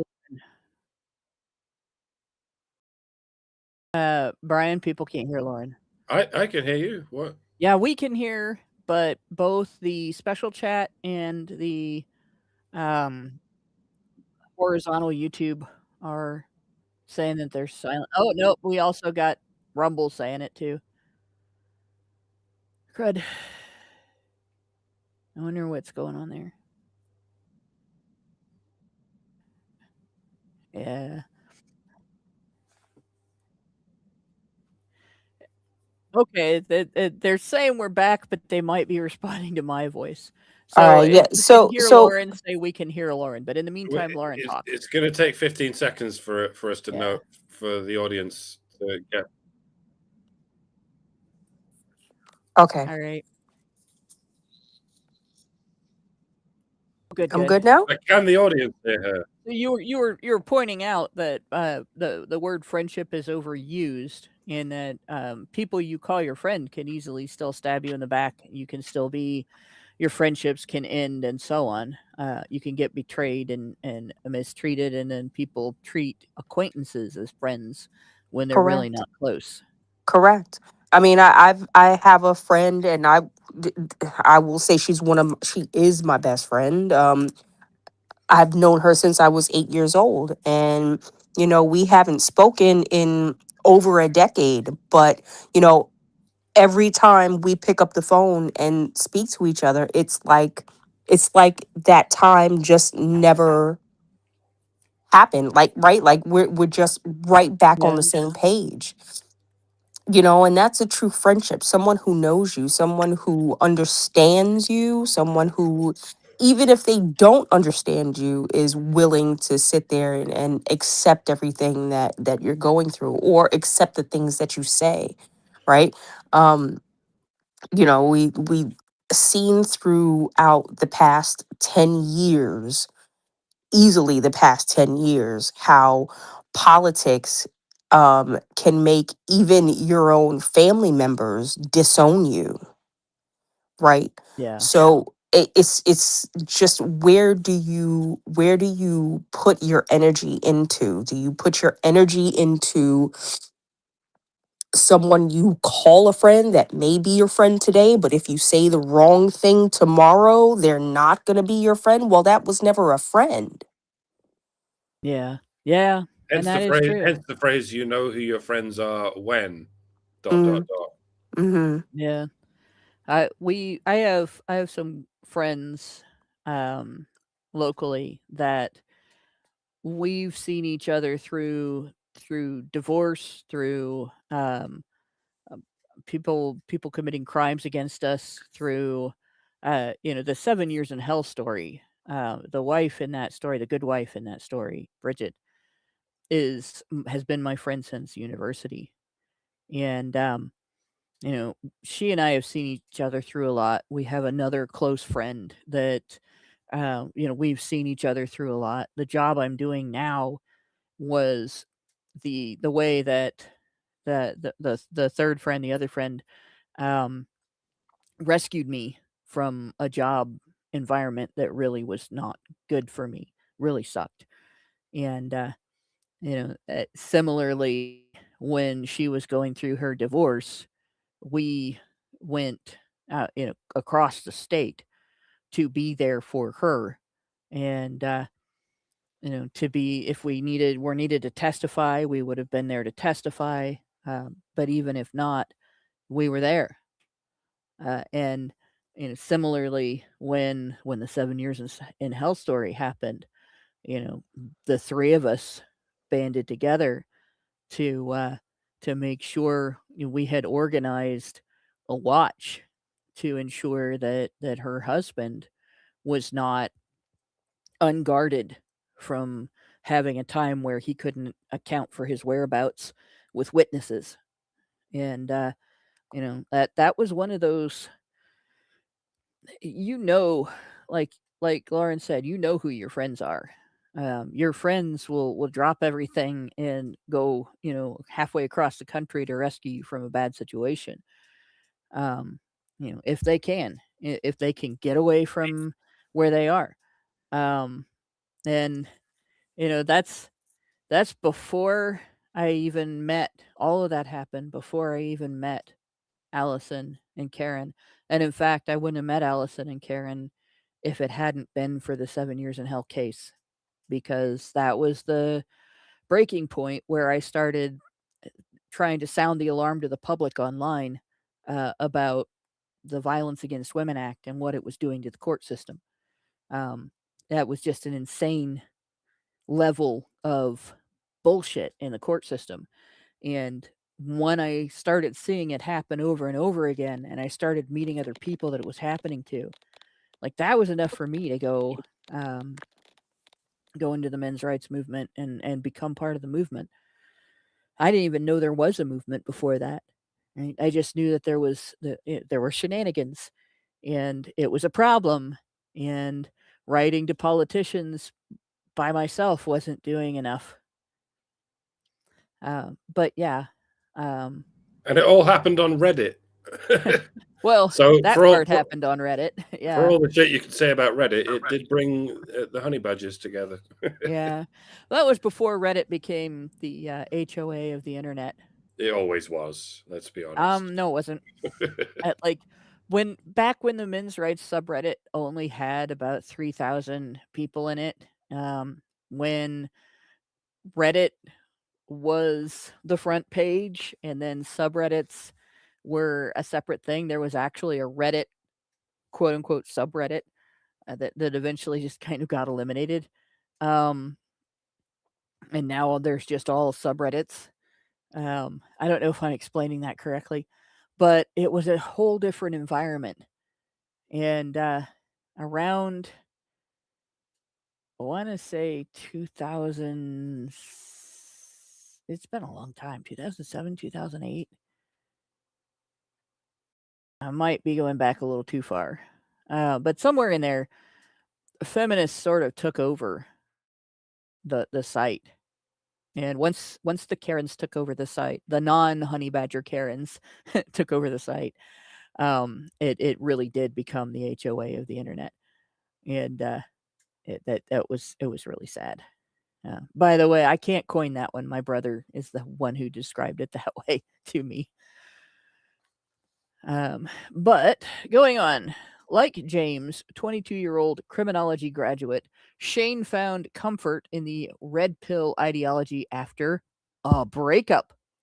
Red pilling means rejecting social conventions, especially those around treating women with respect. That's her definition of. She doesn't even mention the source of the red pill.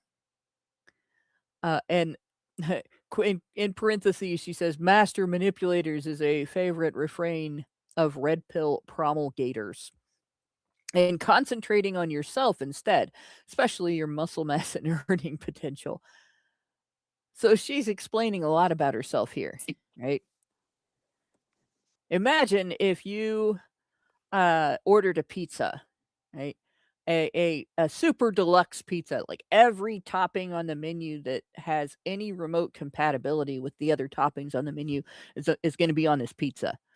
And you get the biggest size, maybe they make a 20-inch pizza at this pizza place, and you get a 20-inch pizza, and you go over to the pizza when it comes in, and you pick a segment, like one of the fattier segments off, a little corner, tear a little corner off of one of the pepperonis on the pizza. And you eat that, and you're like, God, this pizza is really super spicy. I don't like it. All right. Did you taste the pizza? Did you try the pizza? Did you actually evaluate the pizza in that circumstance? Can you describe the crust, the sauce, the other toppings, the cheese, whether or not they're salt?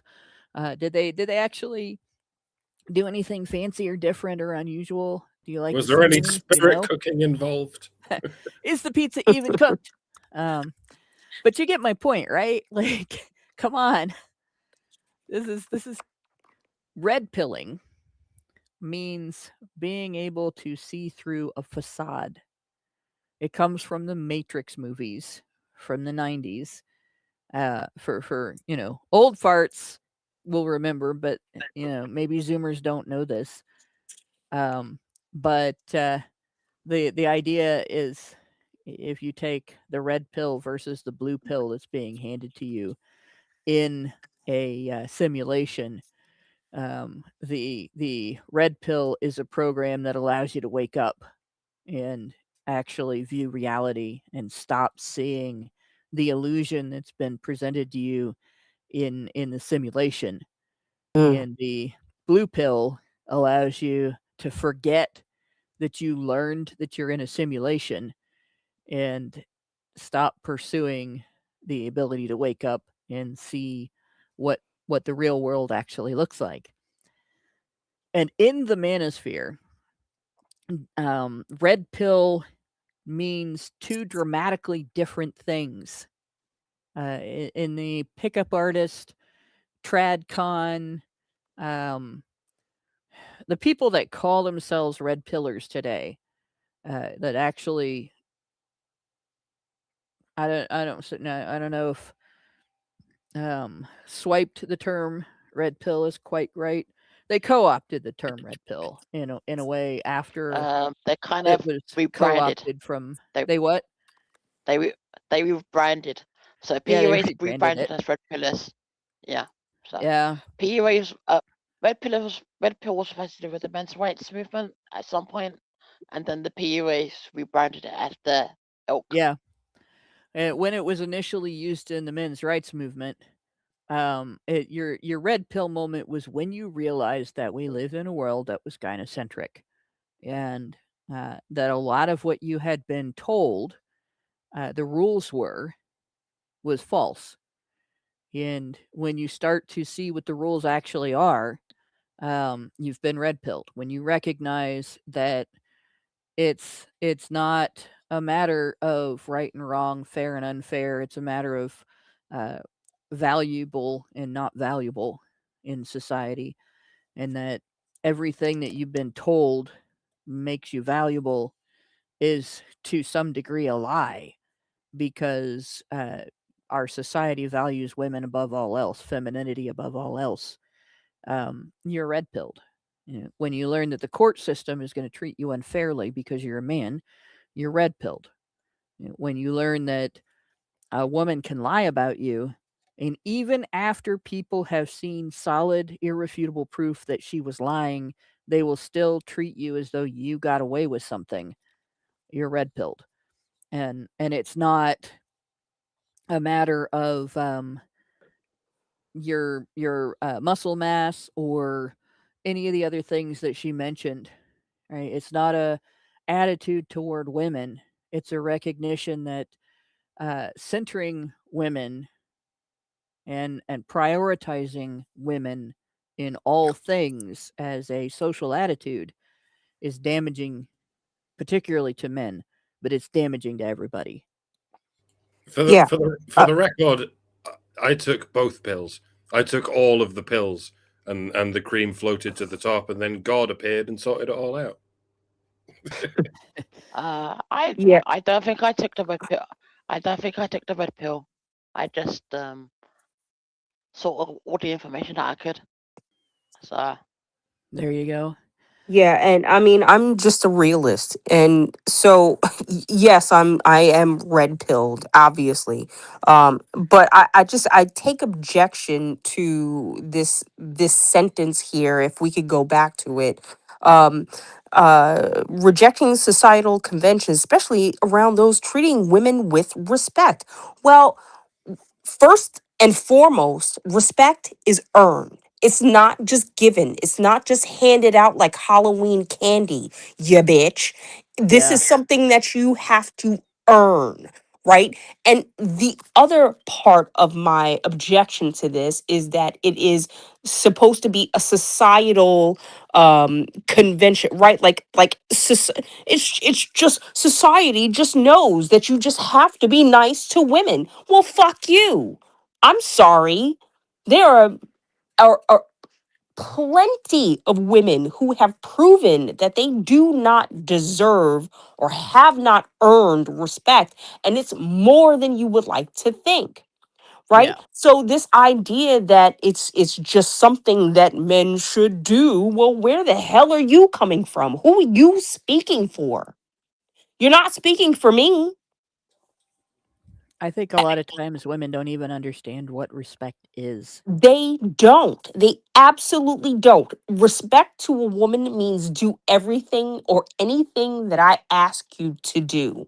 That's what it means to the average woman. If it goes against my wishes, then you just don't respect me. I'm Yeah. sorry. No, that's not how this works, right?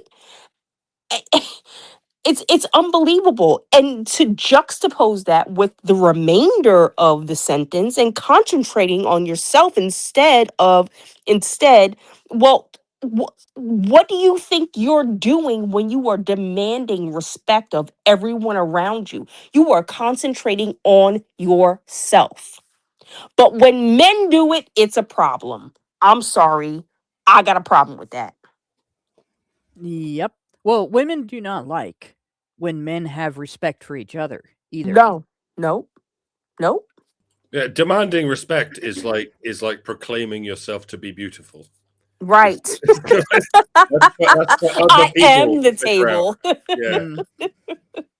See, I don't know about beautiful, but I will be bootiful, and I spell with two O's, but not the IE.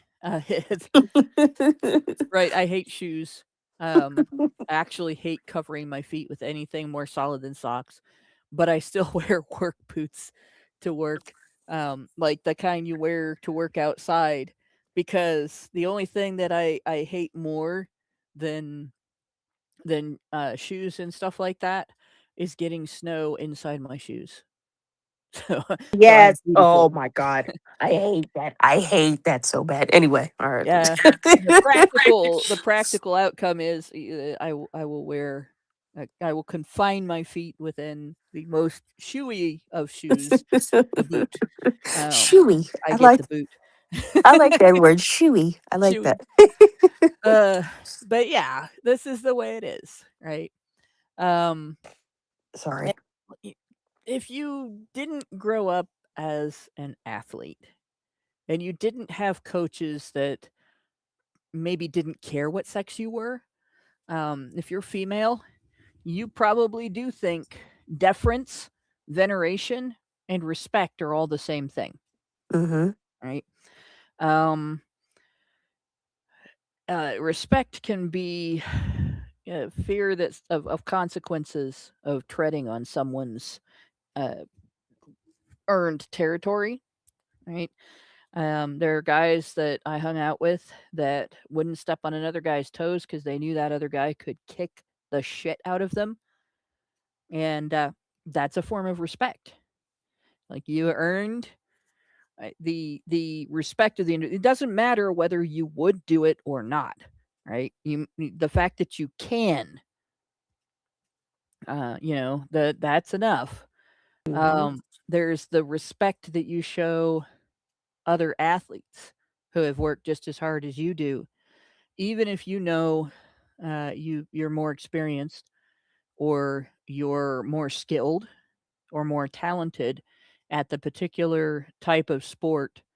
There was a girl on my track team who was a gymnast first and a track star, and I will say track star because she was very good at what she did, but she was a track star second, and the gymnastics team kind of fell apart in my community, because the gymnastics coach did not respect the media, and the media decided not to cover the sport, and they ended up, the fans didn't come, and then the school quit funding the program. But that was all before we were in high school. So we're on the track team together, and like this girl was a cross country runner. When we weren't, like, we were on the cross country team together too, and I sucked at cross country. I came in last in every race, and I worked harder just to finish the race, where then I think a lot of runners worked to place, and it was partly because my asthma was just that bad, and I think now, I didn't realize it then, but now I know that it was partly because of the Ehlers. There's a combination of back pain and asthma pain that can be kind of debilitating and slow you down quite a bit, right? So when I was in school and we were runners on a track team, like, she had seen me just absolutely struggle, like, more than you can probably picture in your mind, trying to run cross country, and then become fourth in our league, in the hurdles, the 100-meter hurdles. And when we did our, like, stretches together and everything as a group, like, she would seek me out because we were similarly stretchy. And we had a conversation one time because I was like, I expected the great runners to click together. And she's like, "What do you mean? You are a great runner." And I was like, "I come in last all the time." And she's like, "Well, not in the hurdles." And she was like, "But that's not what makes you a great runner." And I had no idea that I had earned a level of respect from her because I was stubborn and didn't give up on my running even when I sucked at it. When you admire something about another person, like, I admired how great she was at she was always in the top, like, top 2 or 3 places. Um, Even when we had, upperclassmen and we were lowerclassmen, right? So I admired that about her, and I admired something else too. She was the only girl I ever met who could pole vault. Girls don't pole vault normally because we just don't develop the upper body strength. And it was hard for her. But it wasn't for her, it wasn't the same as it was for most of the rest of us, because she did, as a gymnast, have that upper body strength. I never saw another girl successfully pole vault until I saw a college match in the 90s, the late 90s, after my son was born. So it might have even been 21st century, when I was a photographer, and there was a girl that was her size and shape, that she looked like God, I can't think of her name. She's this petite little gymnast that was an Olympic champion when I was in school. She was on the Wheaties boxes and everything. Really famous, and I can't think of her name, but she had that kind of build, right?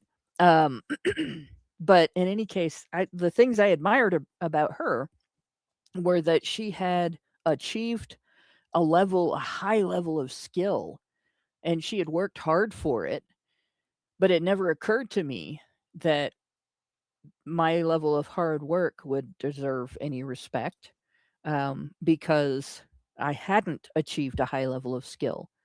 My peak was 4th in the league, and this girl was a state champion in multiple sports, and she was like, I've never seen anybody stick with a struggle and tear it apart the way that you have.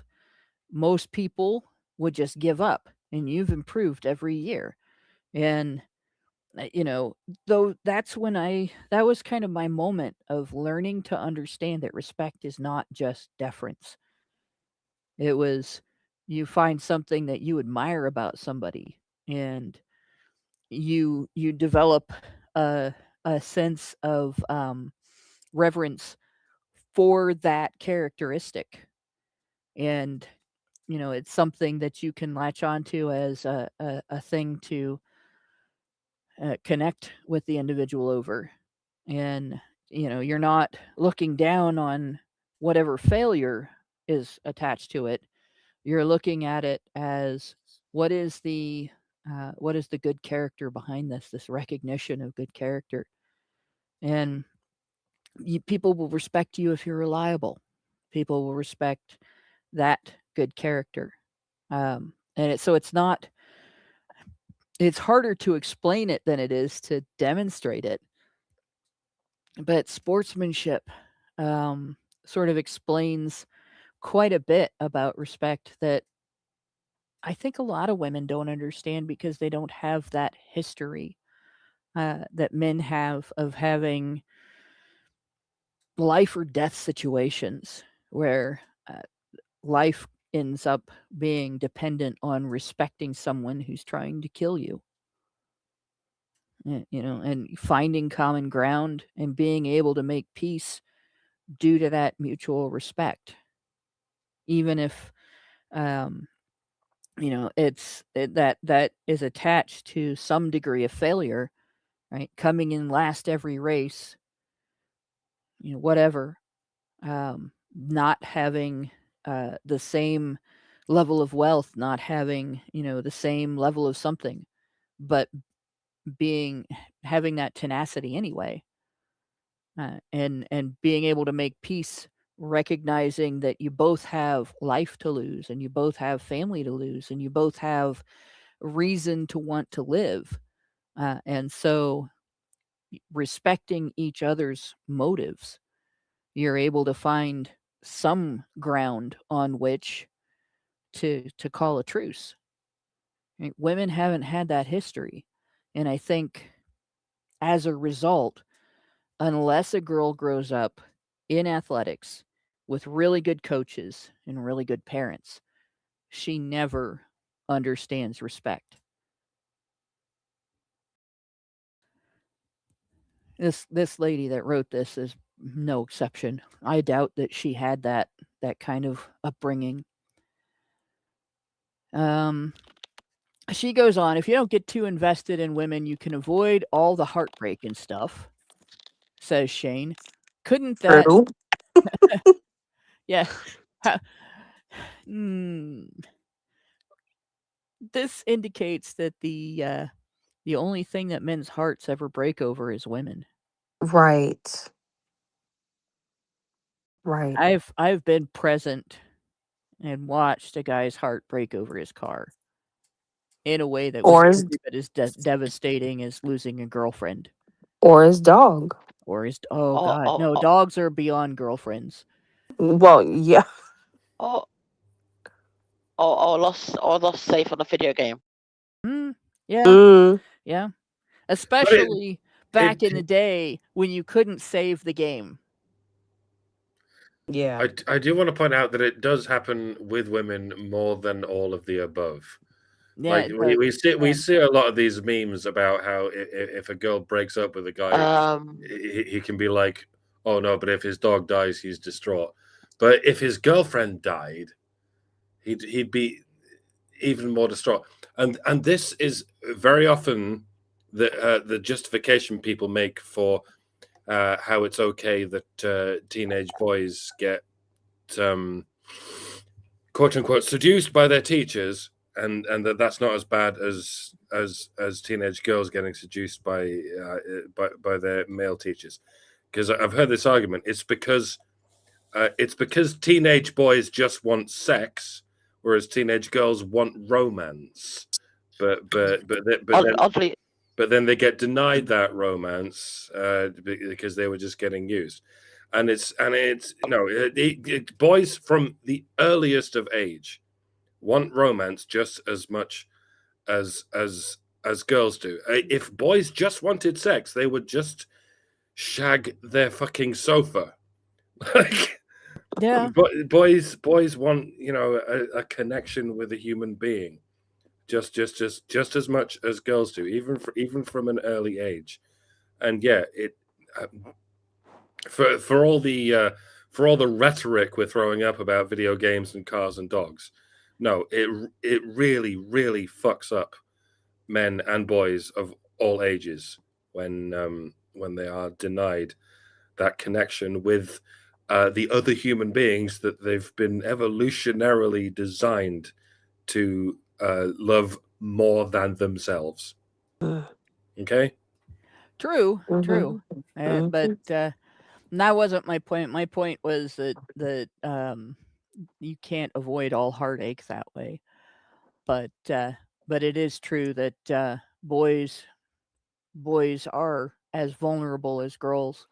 I mean, one of my arguments that I like to make when people spout that bullshit, teenage girls only want ice cream. Like, ice cream is very important when you're a teenage girl. I was a teenage girl. Ice cream was vital to my existence, and I would die without it, right?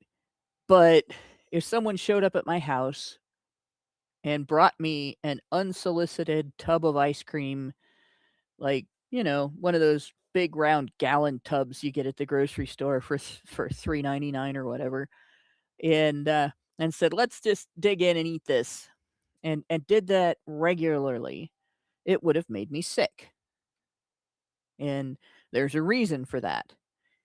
Right? It's not nutritionally healthy, shitload of sugar, right? It does damage to you. And as a teenager, if I had not been ready to make that decision to choose how much I was going to eat and what I was going to eat, clearly the adult would have been doing me harm, even if they thought they were fulfilling my every desire. And that's just ice cream, right? There's nothing psychologically damaging about ice cream. There's no your body chemistry doesn't change in a way that bonds you with that particular tub because you ate the ice cream out of it. But when you have sex with someone, your brain chemistry changes in a way that creates a bond with that person. And when that bond is ripped apart one way or another, you go through a grieving process. And if you never get out of the denial stage, it's still part of the process. And there is still psychological damage. It's one of the reasons why it never should have been encouraged that teenagers should be having sexual relationships even with each other. Doesn't matter if the partner is young or old. That bond still happens and that pain still happens, and it's still a bad idea. It's a profoundly bad idea. It's why teenagers did used to be chaperoned when they went on dates. Women changed that, and it was a bad idea. It was a profoundly bad idea to put two sex-crazed teenagers alone in a car together every fucking weekend for half So, their high school years. so Islam was right about women. Yeah, to a degree, yeah. It's really dumb for people to allow their teenagers to be having sex. They're not ready to handle that. And honestly, sleeping around is a dumb idea too. It's not the best you can say about it is that adults are a little bit better equipped to handle the damage they're doing to themselves when they screw around with somebody and then break up than young people are. You would think that. You know, You would but think it's that, but going by recent events, not so much. yeah. Well, it's kind of like being able to say that adults are better able to moderate their response to the pain from hitting their thumb with a hammer than a teenager might be or an elementary school kid. It's still hitting your thumb with a hammer. You're still hurting yourself. That's not necessarily a good ad, a good sales point for the behavior. But yeah. So yeah, you don't have the heartbreak of being dumped as often if you don't get dumped, but there's heartbreak with just being alone too. And this is something you said to me before, Richard, about incels not just wanting to get laid but wanting relationships, right? Still there, Richard? Yeah. Okay. That's what most people don't. I'm still here. Okay. That's what most people don't understand about inceldom. So yeah. That they want relationships, Hello. not just getting laid. Yeah. Yeah. But women say you can't. Women say you can't have both because women see that as separate for some reason. So women will say you either want a relationship or you want sex. You can't have both. And see, this is another problem because what premarital sex, extramarital sex, and promiscuity have done to women is it has caused them to be both cynical and, I would say, jaded about sex. They've lost their sense of intimacy, and they've lost the use of sex as a tool of intimacy in a relationship. And so they use sex to secure loyalty, and then they treat it like work afterwards that they have to do if their partner wants to be intimate. And it's stupid because you lose out on the closeness with your partner that you have from the oxytocin release. And I can't think of the name of the other hormone. There's another hormone, another brain chemical that gets released specifically as a result of sex that is essentially the bonding chemical, that between those two, you're waking up parts of your brain when you're just with that one person that don't activate around any other people. And it's important to have that. And when women stop having sex because they're in a relationship and they don't think that they need to maintain it, they're killing the relationship and destroying their closeness. It's precursor for divorce. They don't even realize that the reason that they've become distant from their partner isn't their partner, it's themselves.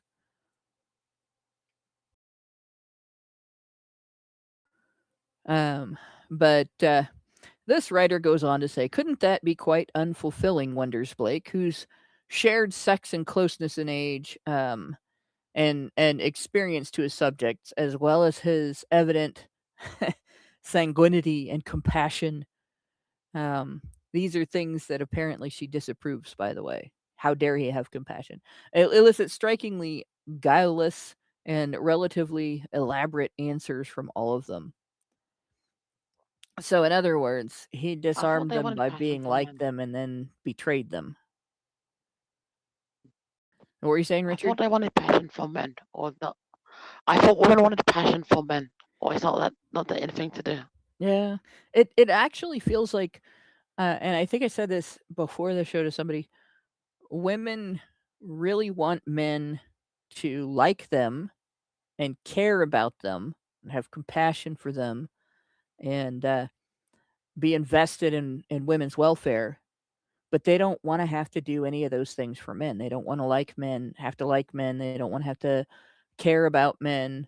They don't want to have compassion for men, and they don't want to be invested in men's welfare. They don't want to have to do any of that in order for men to reciprocate.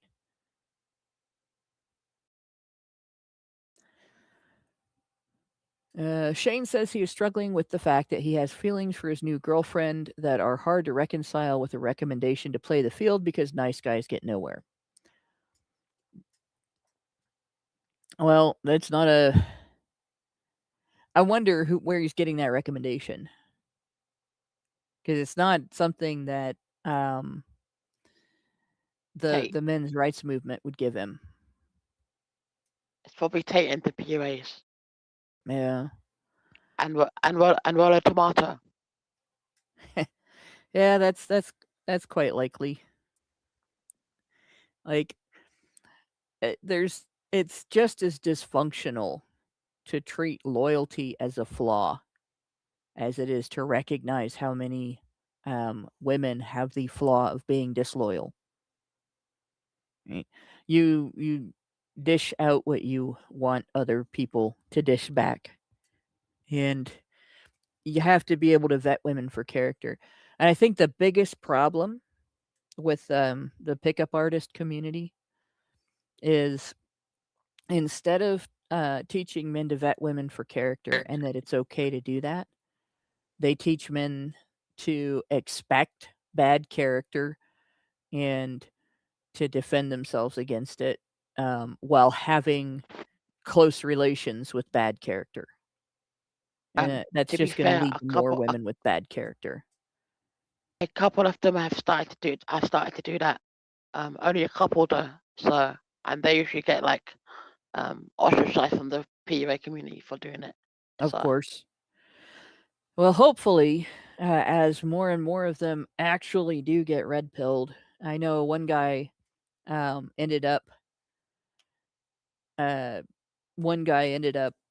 getting red pilled through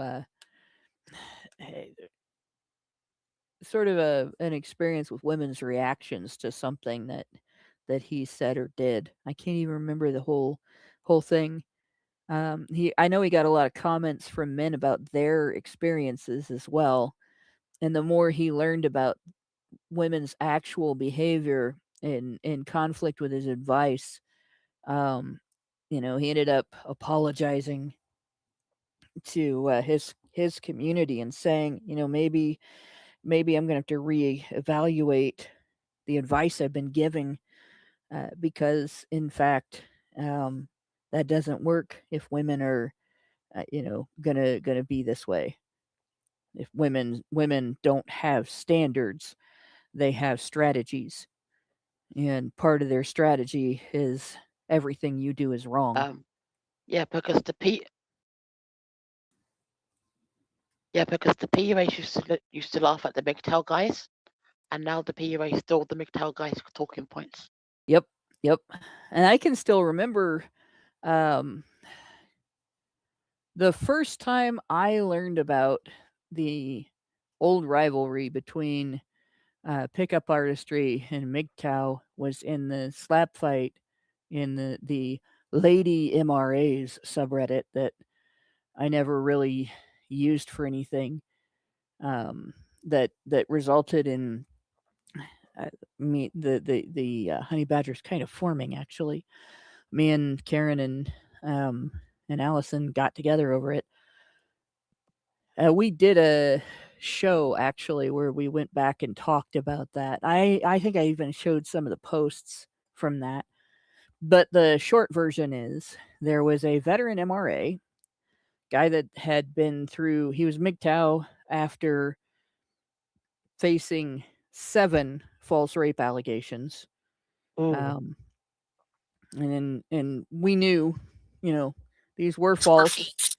These were not he wasn't a serial rapist getting away with it like feminists would like to say. These were demonstrably false allegations. But he tried. He put a solid effort in with the women that actually needed to have that Lady MRA's subreddit separate from the men's rights subreddit. For whatever reason, they needed to have it. And they asked him a question, and he answered their question. And they had a temper tantrum over his answer. His answer was really simple. He gave them a brief education in the form of a blog post on the various segments, factions, whatever within the manosphere, what they were and how they interrelated. And what he wrote, nothing he wrote was even remotely misogynistic. Like there was nothing that treated women as lesser human beings. There was nothing that treated women as irredeemable people. Nothing bad. Just, how do men manage to live in the current social and political environment, given how different men and women are, and what things that women can get away with that men can't, and so on. And these women kind of jumped down his throat, and one of them asked the question that is sort of, it's hard to trigger me, but that question does it. Don't you respect women? Right? I hate that question. If you have to ask that question, you don't deserve respect. If you're asking that question, you're assuming that all women do deserve respect. That automatically is a reason why you don't deserve respect, in my opinion. But so we ended up getting into the ensuing discussion because they ganged up on this guy and circled around him and took bites until they felt that he had been punished sufficiently for assuming they didn't already know everything. So essentially, they accused him of mansplaining and then used that to accuse him of misogyny. And the whole thing was just an absolute mess. But in any case, during that, one of the things that I learned was that MGTOW really thought pickup artists were stupid for the risks that they were taking. And pickup artists really thought MGTOW were stupid for not having figured out the formula for protecting yourself from false accusations. And then they started seeing some of their leaders face consequences that they thought that they had figured out how to avoid. So now there's a little bit more cynicism among pickup artists than there used to be. But yeah, the idea that a guy should play the field is probably one of the dumbest pieces of advice you can give him, simply because the more he does that, the bigger his chances of running across a woman who is going to falsely accuse him of some type of sexual misconduct or other abuse for any reason, whether it's to avoid her boyfriend finding out that she was with him, or because she just doesn't like him and she wants to hurt him, or to get attention for herself, or for any other reason. Like some women just do it on a whim, in fact. Like they don't really have any other reason. They're bored. And out of boredom, they will put a guy at risk of decades in jail.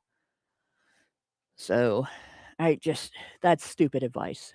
And out of the entire men's That's rights how. movement, like I respect That's how I got. everything except the advice to play the field. That's how I got because she was bored. She was bored. Jeez. Yeah. And you're disposable to her. Basically. Yep. There are women, many women who treat She men was like she was bored and she called the police. She She called the police on me, and the police came to arrest me. And then all the people that I knew at the time kind of gathered around me. I think I told the story before. Yeah, was that They was that gathered around escape me, part, right? and they gathered around me, and they said I didn't do the stuff that she said. Oh, luckily they didn't put the handcuffs on me. I was in the position of being cuffed, but they let me go in the end. That's good. That's good. It's if you hadn't had witnesses and it had just been your word against hers, you being in the UK, that would have been the end of it. Because there has been a push for so long that if there's no evidence, to just presume the guy guilty and treat him that way, like you'd have been in jail. And that's happened so many And times. that's why I don't. Yeah. Go ahead. That's why I don't really like women that much, and I keep my distance as much as possible. But in my the place that I go to is very impossible because it's like woman centric. Yeah. It's like women led. So yeah, that's kind of at that end of healthcare. It is very because very the show Adolescence almost got me in trouble. Because the show Adolescence got me in trouble because I said some stats that they didn't like. Maybe the fact that the film was a false representation of the case that it claimed to be based on. That and no, he said it was the creator said it was an inspiration, not a factual case on the case that it was based on. It's just like one of the inspirations. And I said about the single mothers more likely to raise incels than not. Yeah. I didn't like that. I can see that. Again, you're not promoting the narrative, so and it actually it kind of demonstrates that the narrative is full of shit. So of course they're not gonna like that. So let's see. We have 2 more paragraphs here. Jake 27 has been a follower of the red pill lifestyle since the pandemic. So this is when they've tried to treat it like because guys were locked in, they suddenly came across this content and got roped into it and never would have before. When in fact, the greater likelihood is they ran across this content because it resonated with something that had happened in their lives. Right? You learn about false allegations online because you're writing or talking about something online that is related to false allegations, and then you run into links and such before you get to somebody's blog about it or articles about it on men's rights sites. Men, he says, need to stop feeling sorry for themselves. No one's coming to save them, which I think the men's rights movement have been saying that for 100 years. No one's coming to save men. Right. Well, there's a reason for that. Right? The people who come to save people are men. And unfortunately, gynocentrism isn't just something that women do. About half or more of the male population is severely gynocentric. And they're not coming to save other men because men are not women. Yeah, people are only coming to save women, and the only way we can save men is by stop coming to save women. Yeah. He dreams of becoming an online guru and is paying 650. Is that the pound symbol or the euro symbol? That's the pound symbol, isn't it? Pounds, yeah. Okay. 650 pounds a month to learn how to go about it. All right. The first lesson of becoming an online guru is do not pay someone else to teach you to be an online guru. Just saying. And I'll give you that for free. Like, no one should become an online guru. Is there anyone who can call themselves a guru without dying from pretentious cringe? I know. Oh my gosh. In the meantime, he is on a semen retention journey. If you can control your lust and your sex drive, he explains, you can control your mind. Right? This they're going to make fun of. Back in the day, when our grandparents or great grandparents, depending on which generation we're talking about here on the show, because I think we have a mix of Gen Xers and millennials here. But yeah, back when our grandparents and great grandparents were of dating age, right? That was just called normal. Controlling your lust and your sex drive was normal behavior that most people did. You wait for marriage so that you don't bring a child into a poverty situation that you then have to mitigate by working extra hard to ensure that your child doesn't starve to death. Especially like the grandparents of Gen X and the great grandparents of Gen X. You couldn't go to the welfare office when they were teenagers because there wasn't one, right, in the US. I don't know what they would do in the UK, but in the US, if a girl They just take them underage down got to the job pregnant, centre. yeah, if a girl got pregnant out of wedlock in say the 1920s or the 1930s, if there wasn't a back alley abortion that happened, her family would send her to, it was essentially a shelter for girls who had conceived out of wedlock, where they would stay there while they were pregnant.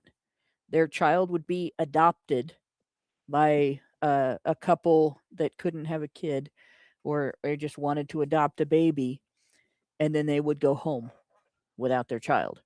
Like, that was the norm. You didn't see a whole lot of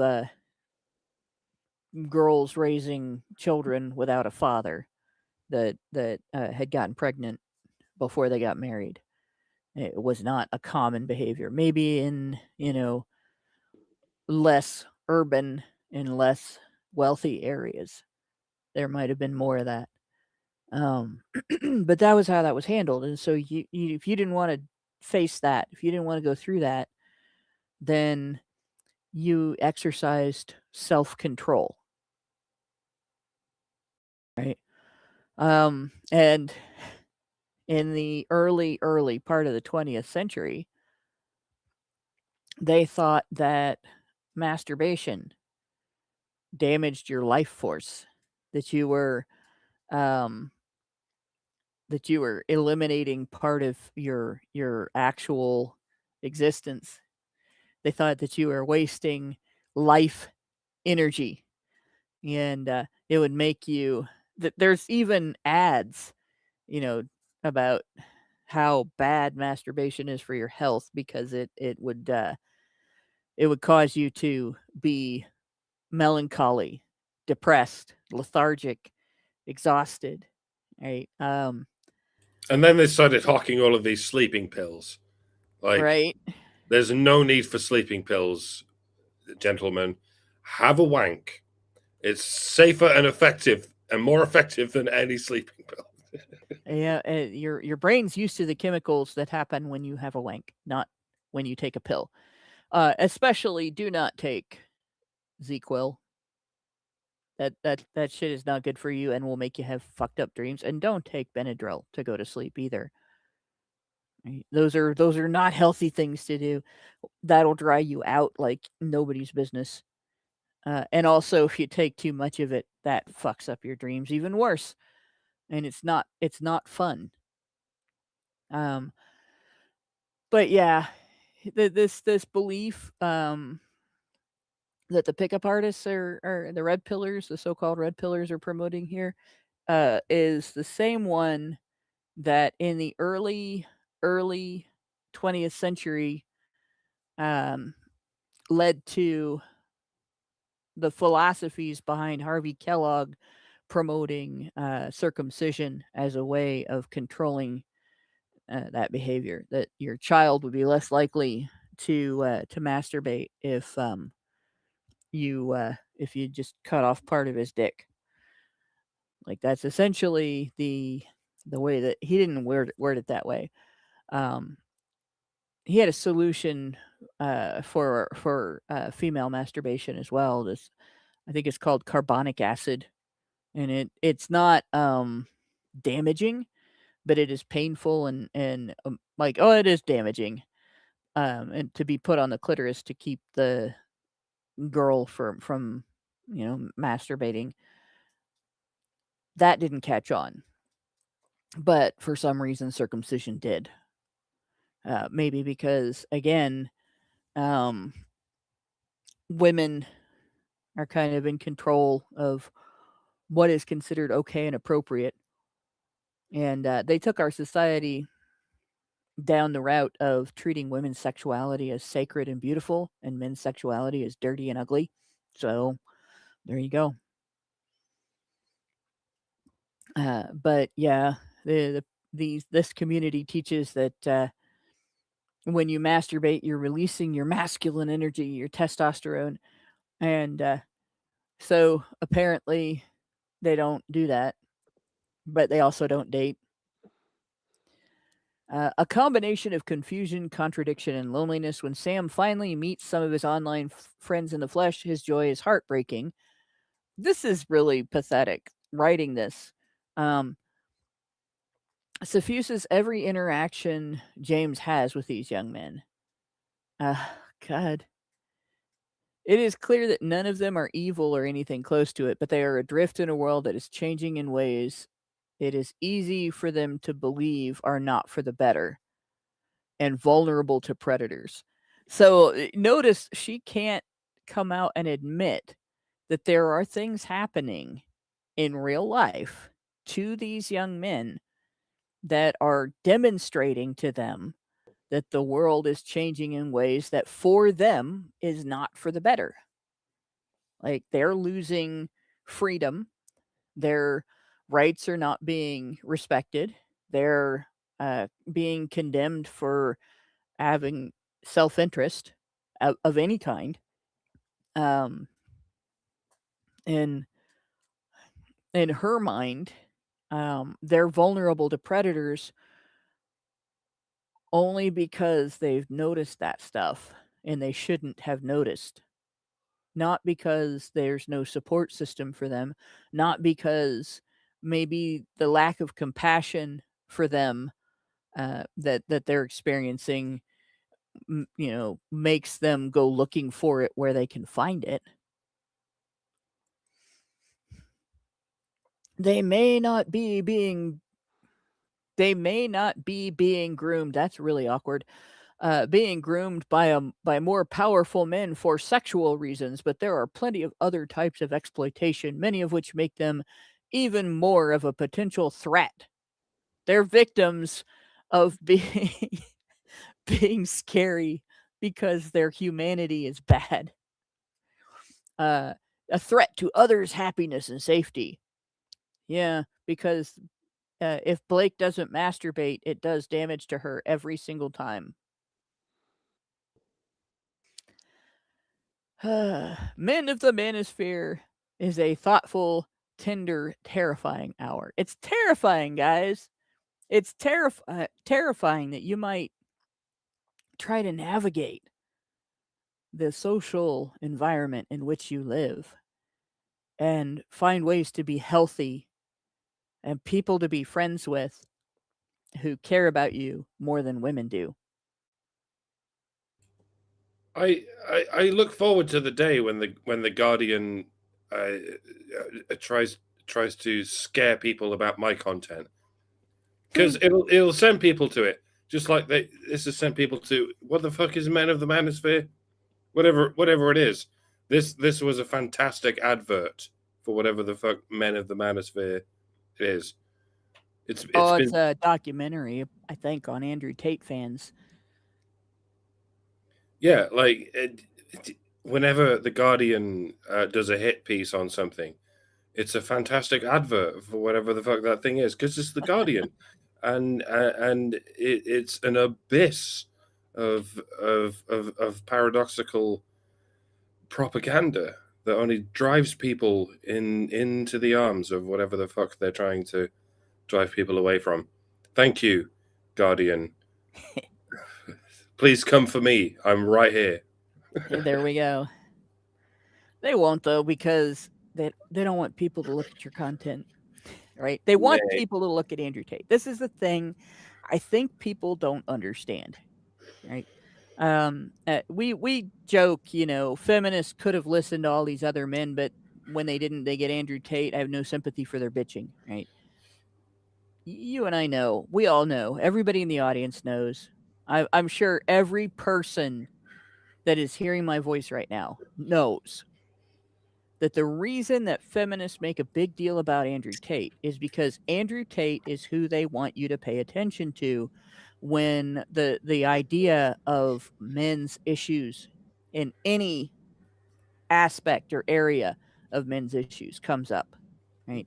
They don't want you to think about the men who are talking about male psychology in a way that treats the subject as a human subject, and in which men can have flaws and flawed ways of thinking that they need to grow out of, but also men can at the same time harbor very legitimate and rightfully caused reactions, not rightfully caused, but rational responses basically to irrational and in illogical circumstances that they're experiencing.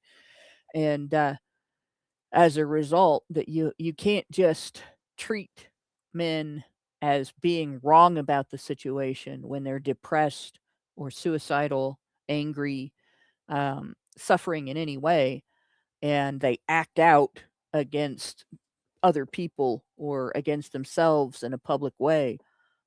You have to actually address the underlying causes, that they've been stepped on, that they've been kicked when they're down, that they've been cheated on, lied to, robbed, falsely accused, had their children taken away from them, had most of their income taken by an ex-wife, and that's the reason for their perfectly legitimate emotional response. And even if they have misconceptions that go along with that, I have to tough this out because I'm a man. I can't ask for help because I'm a man. That's not the root of the problem. That's just the rubble in between you and your ability to help him. And they have to be able to recognize both. Feminists don't want you to recognize that it is legitimate for a man to become angry when somebody lies about him, that it's not irrational and it's not toxic and it's not misogynistic just because the liar is a woman. And unfortunately, if people recognize that, feminism loses power. So they don't want you to pay attention to Dr. Warren Farrell, Tommy Sotomayor. They don't want you to pay attention to Paul Elam, right? Who had the audacity, the screaming audacity, to say that it is just as violent and just as bad, just as harmful and hurtful and wrong, morally wrong, when women abuse their male partners as it is when men abuse their female partners. Like, how dare that man say that? Women are more important, right?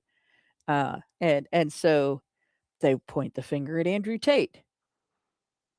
They want you to see, when you think about the men's rights movement, they want you to think of that guy. Because if you think of the people who are making rational arguments, who are talking about men as human beings with experiences that have impact on them, that affect their health, that affect their welfare, that might violate their human rights, and about men's reactions to those as legitimate, rational responses to irrational circumstances. then you might have to acknowledge that not everything women do is good, and not everything feminists are demanding is right. And some of the law and policy that they've fought for that funds feminist organizations needs to be repealed and replaced with something that is more recognizing of both sexes, more respect for both sexes' human rights, or just eliminate it altogether because it's an overstep.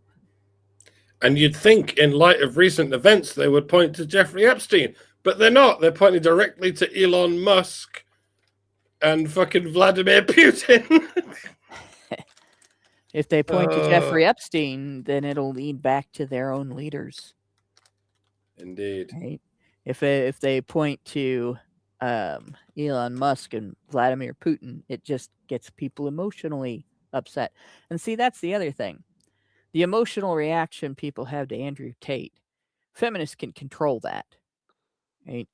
Because I know people think he's articulate, but in order to defend himself, he says precisely 1% of what he needs to say and 99% of what he shouldn't say.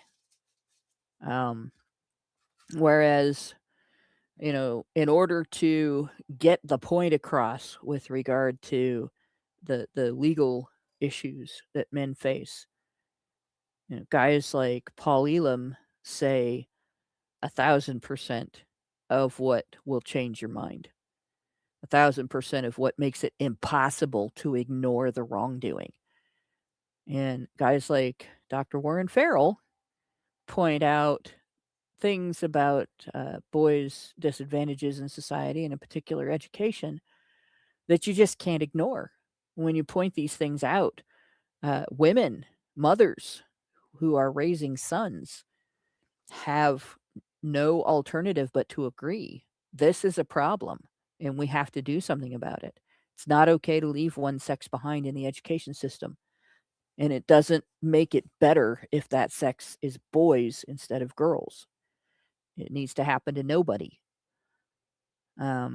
So, they don't want attention on those guys. They want you to notice only the guy that they can paint as the clown of the manosphere. Even though sometimes he's right too. It's just easy for them to make him look ridiculous or threatening, especially after they accused him of a bunch of crimes.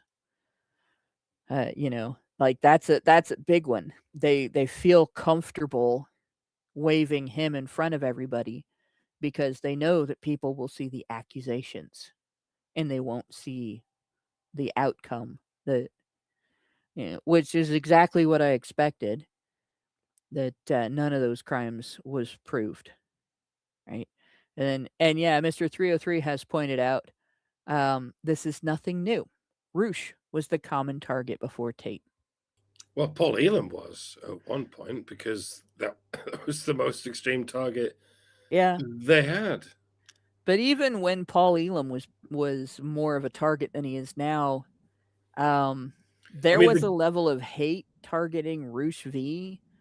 I don't think anybody ever came up to Paul Elam and poured a bottle of urine on his head. Well, the Guardian never even talked about Paul Elam.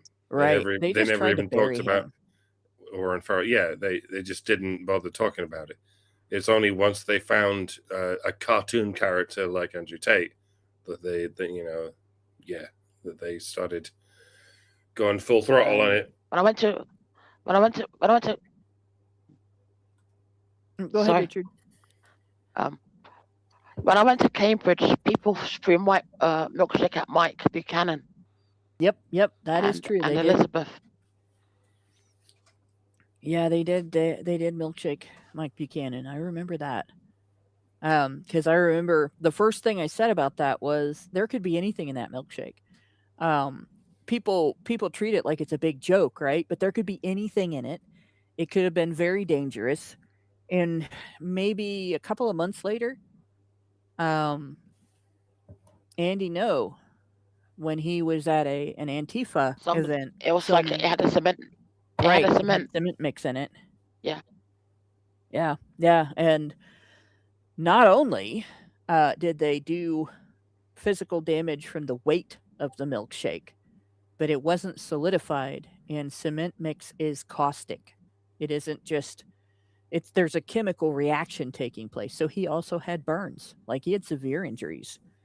Um, so for people to act like, Mike Buchanan shouldn't have gotten upset when people approached him with a cup full of an unknown substance and threw it at him. Clearly, he had just as much reason as anybody else being attacked with an unknown substance. Besides the fact that was done, for years there's been a practice of people doing that with acid when they're upset at something somebody has done or said. Acid attacks are particularly pervasive and dangerous. It's you don't see it coming, and there's nothing afterwards that you can do. Like you can reduce the amount of damage by getting the acid off of you if you have a water bottle or something, but or something basically to dilute and remove it. But there's no fixing the damage. There's no coming back from that. But yeah, Roosh V had well, he's been banned from certain countries. I don't think there's any place Paul Elam's not allowed to go. As I don't think he's on a ban list for any countries. And then, like I said, he had women come up to him and dump urine on his head because of who he was. So he was attacked with a bodily fluid, which is a biohazard.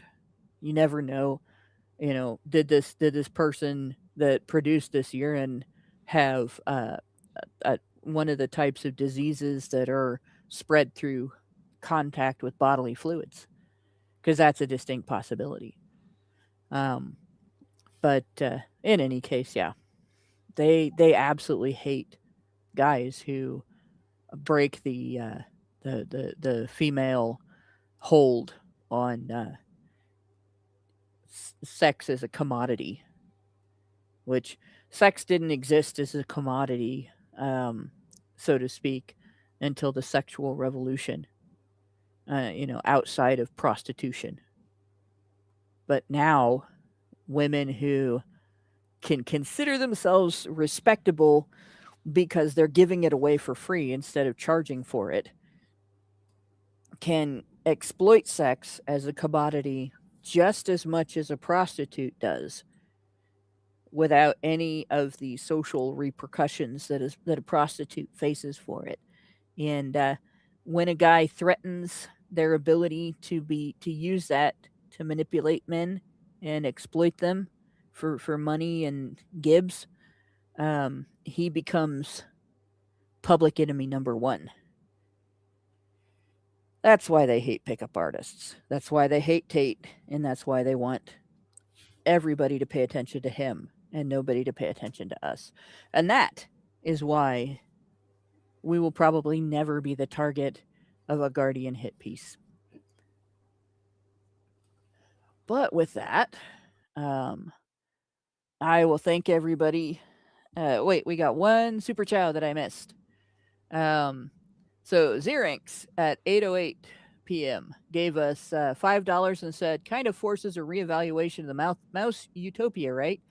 I remember thinking the beautiful ones decided to be that way, and now it's looking with figures like clavicula, clavicular. Sorry, I want to call him Banicula, so I always want to say clavicula. That they're merely a response, not self-determined. He's more of a psyop. Yeah, obvious psyop. Obvious. Moss had psyop, but I won't get into it. So, but in the meantime, yeah, we definitely need to be done for the night. So I will call it. Thanks everybody for listening. Can I come back? Can I come back next week? Absolutely. And here's the rest of that. So I have this article. Let me see if I can. How did I do this before? I'm looking at where in the menu should be looking, not a file. There we go. That's the part that's lit up. So will it let me switch my tab? Share from new tab. That's not what I wanted to do. I don't know what I'm doing, guys. I'm an incompetent woman. All right, let me It's see okay. if I can fix this now. There we go. All right, there it is, the incel trap. So you can see it, and I can share it. This is the article that we are going to start looking at next week. And the reason I want to do this, initially I was just going to take a couple of things and talk about it, and then I kind of skimmed the whole thing. It's not short, but we have to talk about this. This isn't a new article either. This is last September. It's newer than the other ones. But I want you to remember when we looked at the UN Women's stuff about the manosphere, when we were looking at that, and when we were looking at the various different organizations that are responding as, this is what the manosphere is, this is what the men's rights movement is all about, this is what, so and so, everything that's being written right now, it's incel, incel, incel. And there's a reason for that. And it's not because incels are bad. It's because Sorry.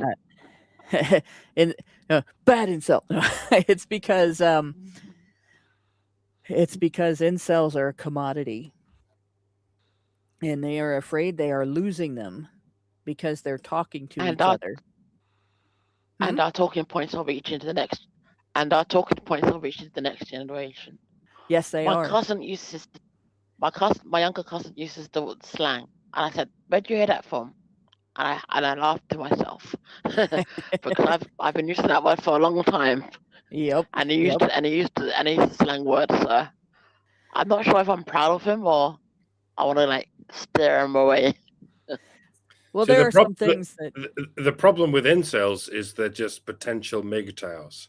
Yeah. You'll notice feminists never talk about MGTOWs because they don't want the incels to become MGTOWs, because then they will lose their product. Not since that Henry Cavill a few years ago came out as a MGTOW sort of, but now he's married and got a kid. So because he's worried about the Me Too stuff, and he almost got cancelled for it. You can get married and still be a MGTOW. I've been in a long-term relationship for 7 years, and I'm still a MGTOW, and I will die on that hill. The recognition that the vast overwhelming majority of women do not have any moral compunctions about trashing a man completely doesn't preclude recognizing that occasionally you run into a woman whose life experiences taught her some accountability. Right? It just means that you know that they're few and far between. And most women are amoral anyway. So it's true, and it's unfortunate because they're raised to feel like they can do no wrong. They're perfect just the way they are, which means they have no need for personal growth, right? And of course, the train wreck that leads to damages everything it touches, and in the process destroys itself. But it's again most females in my family are like that, so I don't have any contact with them. Yeah, and it's a horrible situation. And again, like, men end up being the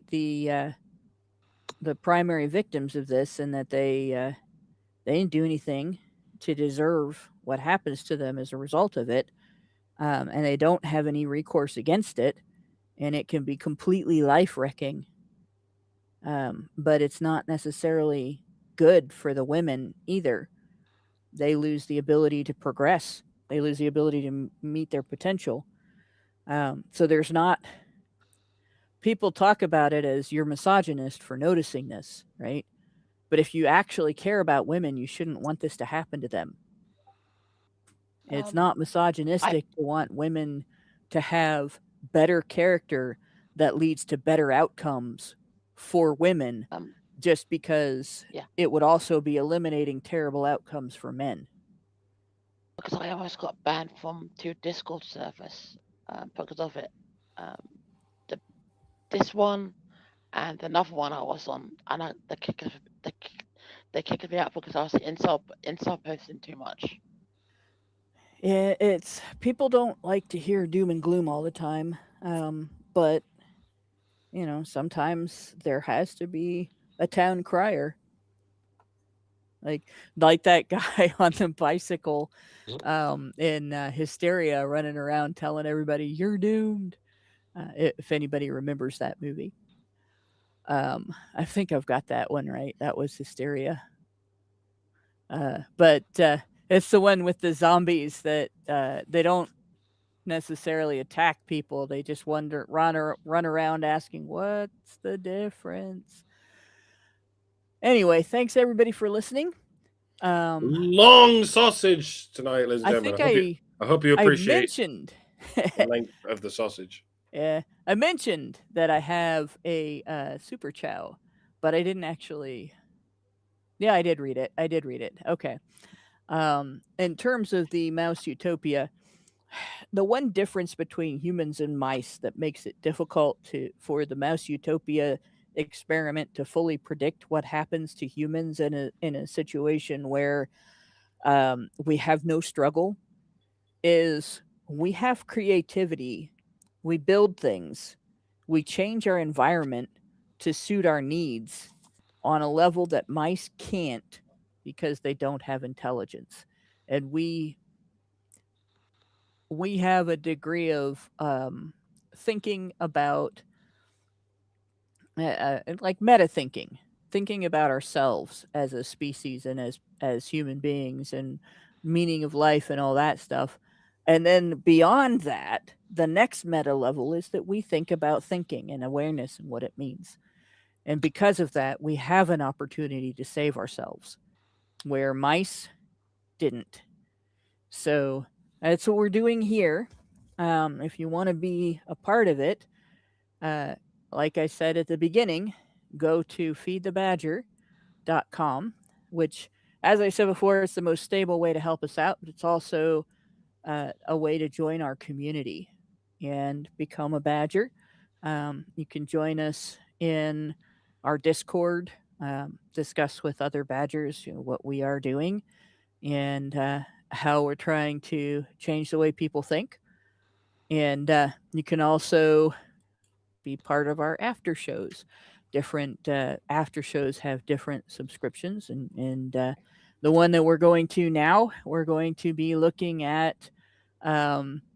We're going into something lighthearted because the stuff that we talk about is often very heavy. So we're reading a Bored Panda article right now, which it's not really an article, it's a listicle. 50 feminist posts that call out the patriarchy with zero mercy. And so far, there has been neither very much calling out nor very much patriarchy, just a bunch of nonsense and a bunch of stuff for us to make fun of. So that's kind of what we do in our after shows sometimes. Other times we have very deep discussions.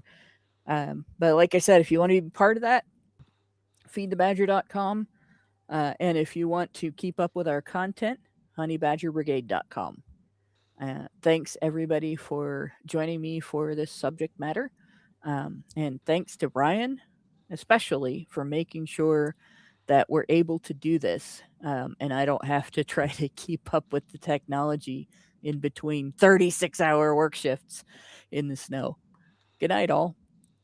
Machines. Men's rights activists are machines, dude. Okay? They are literal machines. They are talking point machines. They are impossible to fucking deal with, especially if you have like a couple dudes who have good memory on top of that too. Holy shit, you're fucked.